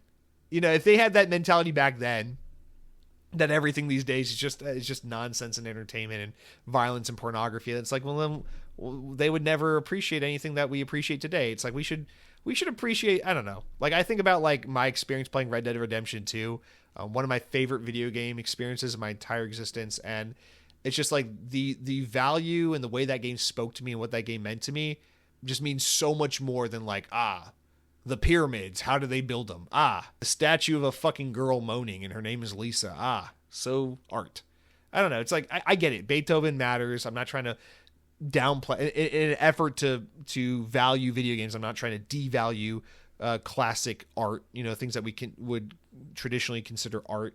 But I do want to give the value to modern art and to video games and things that they deserve, because I think there's a lot of value in that stuff. And to the point of Nintendo's not for kids. It's for everyone. Nintendo's for everyone. When I think about Super Mario Galaxy, in the way that game makes me feel this day. Dude, the second someone says Super Mario Galaxy or I think of Super Mario Galaxy, immediately the score, the orchestral score for Gusty Garden's Galaxy, one of the most beautiful orchestrated pieces to appear in any video game, such a beautiful song, immediately pops in my head, such a beautiful melody. I think about, the Rosalina story and how cute that is, and the beautiful art style and the inventive, fun physics, and just how much that game shouldn't work, but how brilliant and just ingenious it is. It's just like that game is so fun. It's so beautiful. It's so novel. It's such a great, whimsical, fun experience. And it's just, to me, it's like that's a beautiful work of art. I don't understand how you could play a game like Red Dead Redemption 2 or Super Mario Galaxy and not be like, yeah, that's art right there. So I don't know. I want to have a lot of appreciation for things. I want to normalize making other things also valuable works of art as well. So I do want to push back on you a little bit on that. But to your other comment about like the wokeness and the racist thing and all that, I don't know. I really did. I feel like in the past few weeks we've steered into this conversation a lot, but I did want to kind of get away from this as much as possible originally, and then I allowed us to steer into this. So it is my fault that we're here, but just to kind of complete the conversation, let's put a pin in that, Ariana, and then let's go to this reply that you actually got from Dead Captain James, because I think this kind of gets to the crux of it and puts it better than I've put it in the past few weeks, as this topic has unfortunately reemerged multiple times. Dead Captain James says in response to your comment, the thing is that, quote unquote, it's not woke that makes a game bad. It's poor millennial writing. Baldur's Gate 3 is as woke as it gets, and it's considered one of the best games of all time. Shadow of the Erd Tree is woke as hell, and it's beloved. I don't know how it is because I have no exposure to that game. Overwatch 1 is set in a world on fire, and it was cherished, and it is woke as hell. The thing is that these conservative culture warriors are talking about the wrong things. They have latched onto this wokeness as the problem, but it's a misrepresentation of the actual problem. Time and time again, it's poor millennial style writing. It's cringe, and it's cringe. That's the problem. But let's be honest, that does not fit the narrative that they are currently pushing. Couple shitty millennial writing with corporate greed and and generacies, and you'll have the recipe for failure. Just imagine the original Alien movie coming out in 2025. It would be getting shit on all over by anti-woke culture warriors because it has a strong female lead and who is not conventionally attractive. But since it came out in the past, before the anti-wokeness war started, it really wasn't treated the same way. I love this comment, because especially that last part is exactly my point. Exactly. It's so fucking annoying. Don't get me wrong. There have been some entertainment pieces put out in recent years that are really poorly done versions of social commentary or in trying to be progressive or different. And I understand the age-old example I always default to is that Ghostbusters movie from 2016 where they rebooted it and they had the all-female cast. I never watched the movie. I don't know. Maybe it's secretly good. God knows I have a thing for appreciating things that most people seem to hate, like Suicide Squad, Kill the Justice League. But I know people hate that fucking movie, and it's often written off for being some shitty woke movie, right? Is it that it's a shitty woke movie, or is it that someone had an idea to spin the idea of Ghostbusters on its head and do an all-female cast, and on top of it already rubbing people the wrong way because they want the old cast that they're attached to, it was also just a really shitty movie with really shitty writing and a cast of really unlikable characters? Which one seems more likely? And I always, a lot of people liken this to like that Marvel movie effect where like it kind of works for Marvel movies, but not much else, where it's like the writing style is so like, oh my God, are you telling me that there's an intergalactic threat and I'm not even done with my fucking, my avocado toast? Yeah. Well, color me impressed, Batman. We got to go fucking kill Thanos from New York Pizza Parlor or something dumbass. And then they're like, whoa, I'm just a teenage boy. I don't have these spider powers. And he's like, you do have spider powers. And he's like, oh, not those spider powers. And they just make a laugh at the camera joke, and everything's all like silly and goofy and lighthearted. It's like the world is ending, but everyone's got time for comic relief. And like, I understand that that's worked really well in things like Marvel movies, but we have seen it, we have seen it, what am I trying to say, infect everything in media, where everything is trying to be jovial and lighthearted and nonchalant and cool and stylish. And I think, like, you think about, like, we talked about earlier in the show, Dragon Age the Veilguard. Like, that's a game that got written off for being woke, right? Because you can add, in the character creator in the game, you can add scars to your character that suggest that your character in this medieval fantasy elf world had gender reassignment surgery. And there's characters in the game who are like, I'm a they, them, I fuck the patriarch or whatever, right? And it's like, well, the problem isn't that the game is bad or the game is not fun to play or the world or the art style is bad or anything. The problem is that the writing is so cringe and so out of touch with the setting of the game that there's this disconnect and it makes it unplayable for a lot of people. Like that's a valid criticism. A bad criticism would be, this game is so woke, they have trans people, fuck this game, DEI, sweet baby, oh my god, everything's so woke, Donald Trump for life. That's stupid, thoughtless, brain rot, stupid commentary. Like, please, if you feel that way, if you're the kind of person who knee-jerk says these kinds of things, like, you probably need to, like, consider killing yourself, because it's like, you bring nothing to the table. You add nothing to society. There's no thoughtful commentary. There's no original thought in your fucking brain.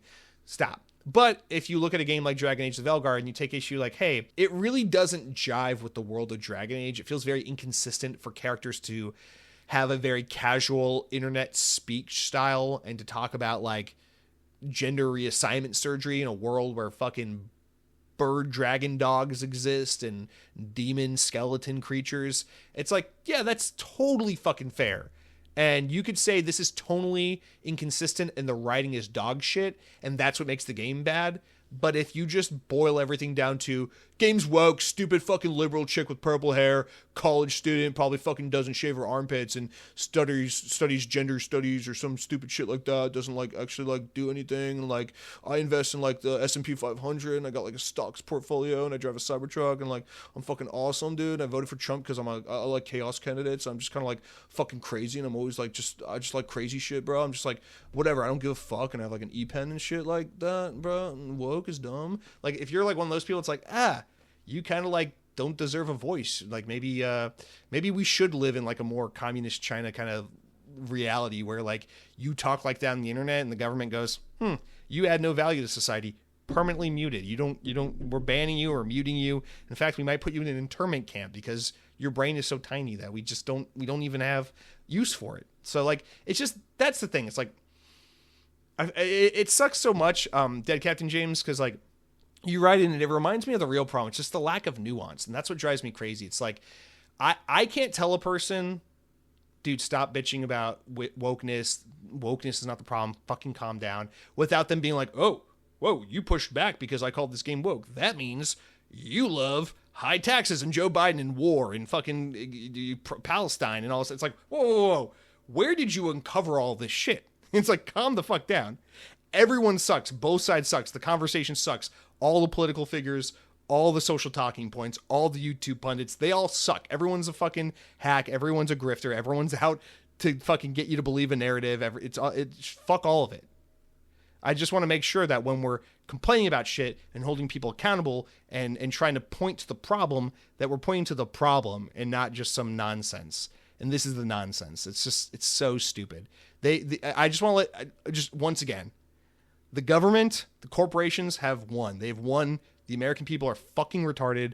Everyone is so focused on women with purple hair and people who identify as trans that no one gives a shit about the corporations buying all the housing, the grocery prices that are being extorted and raised like crazy for no fucking reason. The fact that everything costs way more than it needs to, not because of liberals, not because of Joe Biden, not because of like progressive countries or policies, but because corporations have all the power. They're taking control of everything. And while they're turning us all against each other for red versus blue, male versus female, whatever, we're allowing them to win while they just sit in the background and take all your fucking money and take all your privileges and your rights and your freedoms away from you and make the world slightly shittier. And they feed you another fucking iPhone and they tell you woke is good or woke is bad and fight this country and fuck that country and we should go to war here and that political candidate sucks, and they're all playing on the same fucking team and they're all pitting you against each other and they're winning every goddamn day that you write in about how woke Life is Strange 2 is,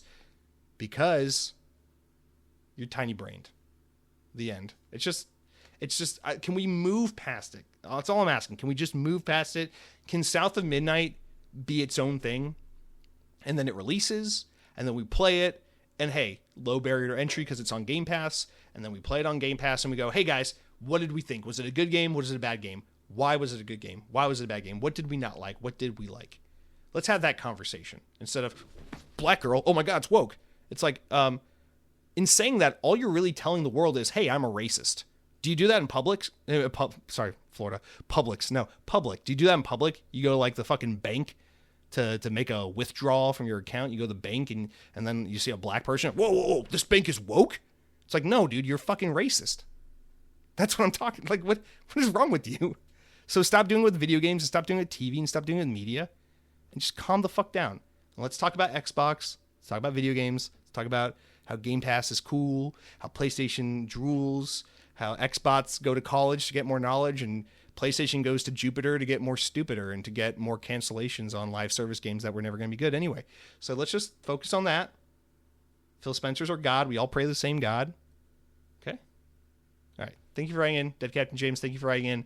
Ariana Jones, and just in that, my little silly tangent where I'm like trying to make serious points but also being silly about it, like that's the perfect example. Like the nuance, take the nuance from that. I'm not saying like, oh, I just used the word retarded. You said fucking, you said this. It's like, I'm not saying it to offend people and to be ridiculous. Well, I am trying to be ridiculous. I'm not saying it to offend people or take a side. I'm saying it to, be entertaining and funny and ridiculous about it while also trying to make a broader point. Because at the end of the day, Xbox On, and this isn't woke, this is just normal fucking trying to be a decent human being. This podcast is welcome to all. I don't give a shit. You can be gay. You can be black. You can be a Republican. You can be a Democrat. You can drive a goddamn Honda Ridgeline for all I fucking care. I don't care. You're welcome here. But stipulation, you got to not be a piece of shit. You can like PlayStation. You can like Xbox. You can like them both. You can like one or the other. I don't care. You can even make fun of people on Android phones for being a green bubble, but you can't be a piece of shit. You can't be racist and sexist. You can't be tiny-brained. You got to have some fucking decency in your head. You got to have some nuance the way you think and talk. Thank you. And that's coming from me, and I'm practically a moron. I'm clinically the R word, Anyway, we got one more long comment, and I actually don't even remember what this comment is, so this will be a surprise to all of us. And then we got a couple wrap-up comments, and that's it. That's Xbox On. This is a long episode. Of course it is. Patrick De Niro, which is Spanish for money, but Italian for Robert De Niro's nephew, writes in and says, I think you took my last comment the wrong way. I did not say that the podcast is a failure. This is a great podcast. I just said that Xbox is a failure. I'm not trying to bait you into the console war because that died in the 8th generation. I just like hearing about layoffs and about other troubles that come with the brand. I don't listen to Sony podcasts because there's nothing to talk about with Sony because they're going to be Sony, which is perfection. With Xbox, there are a lot of flaws, which makes it more human and relatable. And if you read my last comment, I never said I was a fanboy. I used to be, but like I said, the console wars died in the PS4 gen. Once I had to start paying for PS Plus, that Sony jersey was off my back. I couldn't believe it. What the hell? That's what I knew, that they were greedy and anti-consumer as a corporation. Once they had to charge for multiplayer and port games to PC, I was mind blown. Like, how much money do you need exactly? You literally outsold Xbox every generation. You had more customers than they do. So that's what made me look at Sony differently. The only reason why I play on PS5 is because I've been shown a loophole to play online games for free without losing money. The only reason why I didn't pick up an Xbox last gen or this gen is because I heard Xbox isn't offline friendly. As someone who likes to travel a lot and bring their consoles with them, there are places that don't provide good internet, and Xbox having DRM is a no-no for me. I heard that if you're a new customer, you can't even set up your console without internet or play games offline either, and I'm like, what if I have an outage or something? Anyway, great podcast, never stop, never settle, Mr. Hennessy DeRosa. Bro, I have no fucking idea what you're... all due respect, Patrick. Because this one, you're not... So this one's a good example. You're not offending anyone. You're not being bigoted or fucked up or anyway. Like, you didn't say anything out of line. You're free to speak your opinion, your perspective, and have these takes here. But, man, I gotta be honest. I don't even know where to start with this comment because I just politely disagree with everything you're saying. and I just don't connect with anything you're trying to convey here, which is fine. I appreciate you listening and writing in. I don't remember what comment from the other week you're referring to where I took it a certain way, but I appreciate you clarifying. I appreciate you coming back. I don't think you should like hearing about layoffs, because that's fucked. We should never be championing or looking forward to people losing their jobs. At the end of the day, the people behind the games and the consoles are way more important than the brands they represent. So let's keep that into perspective. But yeah, I mean, I don't know what you're talking about. Sony, Xbox and PlayStation are both great and horrible for many reasons, for a multitude of reasons. There's no rhyme or reason why you should follow one or the other. Neither one of them is more human than the other. If anything, if we had to humanize them, PlayStation's probably more human because it's a small, Sony's a much smaller company compared to Microsoft. I mean, Microsoft's an evil corporation. Like, I miss Windows Phone and I like Surface and Xbox, but let's not conflate this. Like, Microsoft is an evil corporation that we should be very distrustful of and very critical of, and we should not be fucking sucking their dick because we like Halo. Like, that's not how this should work. It's okay to admire and appreciate the products and the services that the company has made over the years, but like at the end of the day, they're not here to be our friends. They're here to take our fucking money and get as much power and control as they can possibly get. So perspective matters. There's no Xbox good guy, PlayStation bad guy. Microsoft good guy, Sony bad guy. We're fans of the brand, we're fans of the console, we're fans of the ecosystem, but let's not try to like demonize one and make the other one like a good guy or anything. That's not how that works. But man, you got your own reasons for playing on PlayStation. That's totally fucking fine. I'll be honest with you. I don't fucking know the answer to anything you said about Xbox. You're like, I heard it's not offline friendly, that you have to be on. I don't know. I don't know about any of those things. I don't know. There are times my Xbox has gone offline because there's been an internet outage, and I obviously can't play Game Pass games or games that are online, but I can play games that I purchased and downloaded that I own that don't require internet to play. I don't know how that works on PlayStation. I assume it's pretty much the same. Both these boxes do like 95% the exact same things, so that's why we should stop arguing PlayStation versus Xbox, and we should just be PlayStation and Xbox because we're like 95% the same fucking box, except one has a good controller and one has a DualShock. So I mean, it's all good, man. I just do what you gotta do. Play where you want to play. I understand. Maybe you're already ingrained in the Sony ecosystem. It just made sense to stay there. That's a totally valid reason to stay on PlayStation. Enjoy your gaming. Thanks for writing in. All right, we got Cronky. Oh, there's Cronky. Brother, where have you been all this week? Cronky says, well, I don't have to worry about you saying something too crazy. Actually, Cronky says crazy shit, but in a different way. Cronky doesn't say like, wow, that game was so woke because I saw a person with shaved hair in it. It's like Cronky writes crazy things like, I don't care about what is it? What game was it? You said you don't care about Expedition 33 or Ninja Gaiden, but you care about fucking, what do you care about? You care about board games. You care about fucking elves. You care about elves. You probably love elves. You love Christmas elves and fucking elves from Lord of the Rings and the elves that like help Santa load this sleigh with presents for little boys and girls because you're a fucking freak. You like medieval fantasy like a freak. Cronky says, as one of the people fairly disappointed by the developer direct, I have to 1000% agree with you on one thing. Xbox having a disappointing show still has them releasing like 4+ awesome first-party games this year. Does PlayStation even have one? Yeah, they have Ghost of Yotei. They have one. It's insane how the discussion doesn't center around how badly PlayStation's doing on first-party content.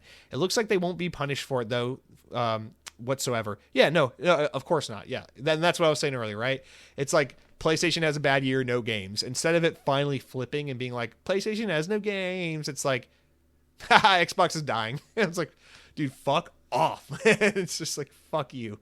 But Sam Frito replied to this. It says, damn shame too. PlayStation should have some kind of 3 free game tax they put in everyone's PS5 like an election tactic just for having a lousy year ahead of them that Xbox will bail them out of.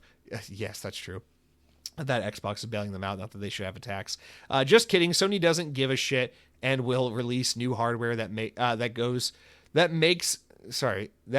goes goosh in your living room. Maybe it's supposed to say guys.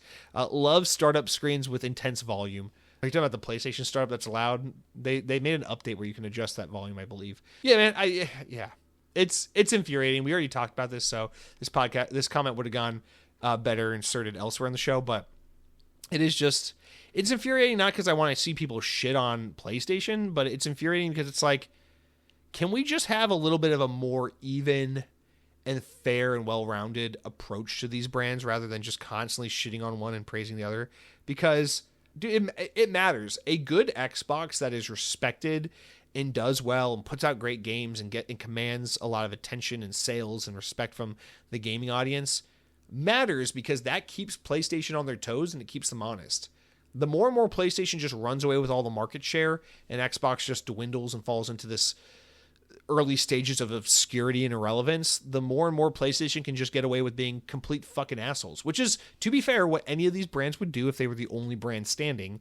But it just goes into that classic capitalistic sensibility of like, competition's good. We don't want anyone to stand tall and alone. We want everyone to have to constantly be evolving and pivoting and working towards being better than the competitor and offering a better product for the consumer. And the more and more Xbox fails and the more PlayStation succeeds, the more PlayStation can just throw up middle fingers, and it doesn't fucking matter because you and everyone you know is just going to buy a PS6 Pro 9. That's what you love. That's what you love.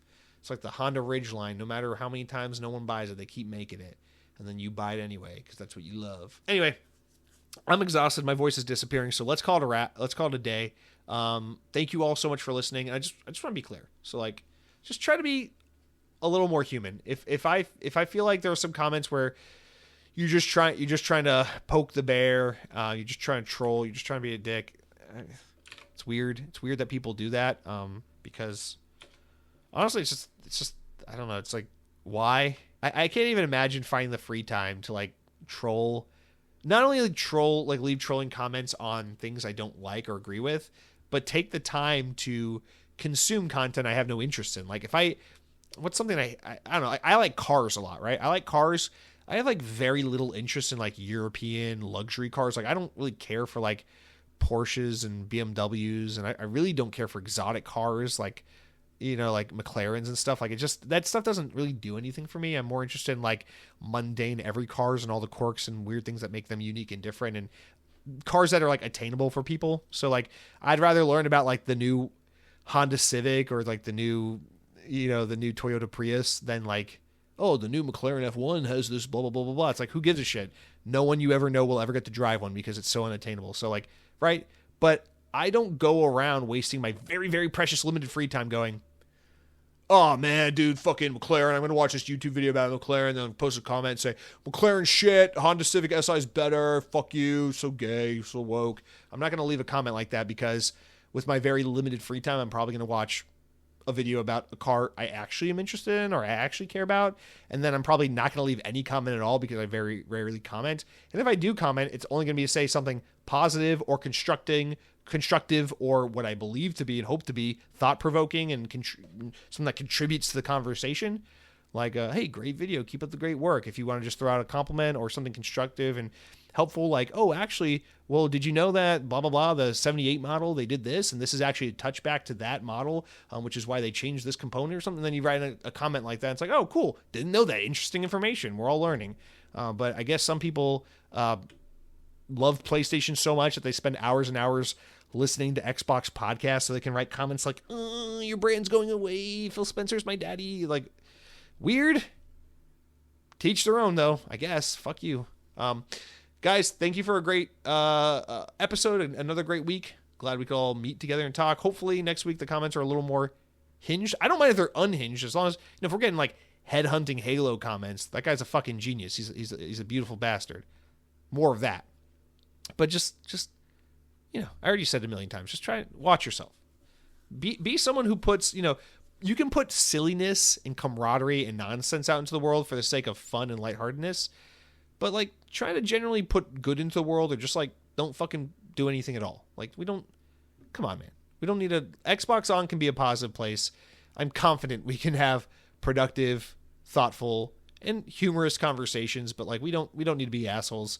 We don't need to be bigoted. And you know, I saw a couple people unsubscribed this past week do these conversations. You know, if you're a reasonable person who got rubbed the wrong way because of misinterpretation, that's too bad. But if you're one of these assholes who's writing these kinds of comments and just being unproductive and discriminatory, go fuck yourself. So maybe that's how we should end the podcast. Instead of saying power your dreams, go fuck yourself. No, but in all seriousness, I know that the majority of people who listen to the podcast are well-natured and well-intended, and I do want to get away from the social commentary conversation now and just steer back to the video game news. So let's try and do that beginning next week. So if you have an inkling to bring in a comment, maybe just try to keep it focused on like something productive and on topic. Otherwise, have a great week. Eat some yummy food. Try out your local Japanese restaurant or your local shitty pizza place that has half-ass fake New York pizza. Let me know how it is. And until next week, power your dreams. Sorry. Power your dreams.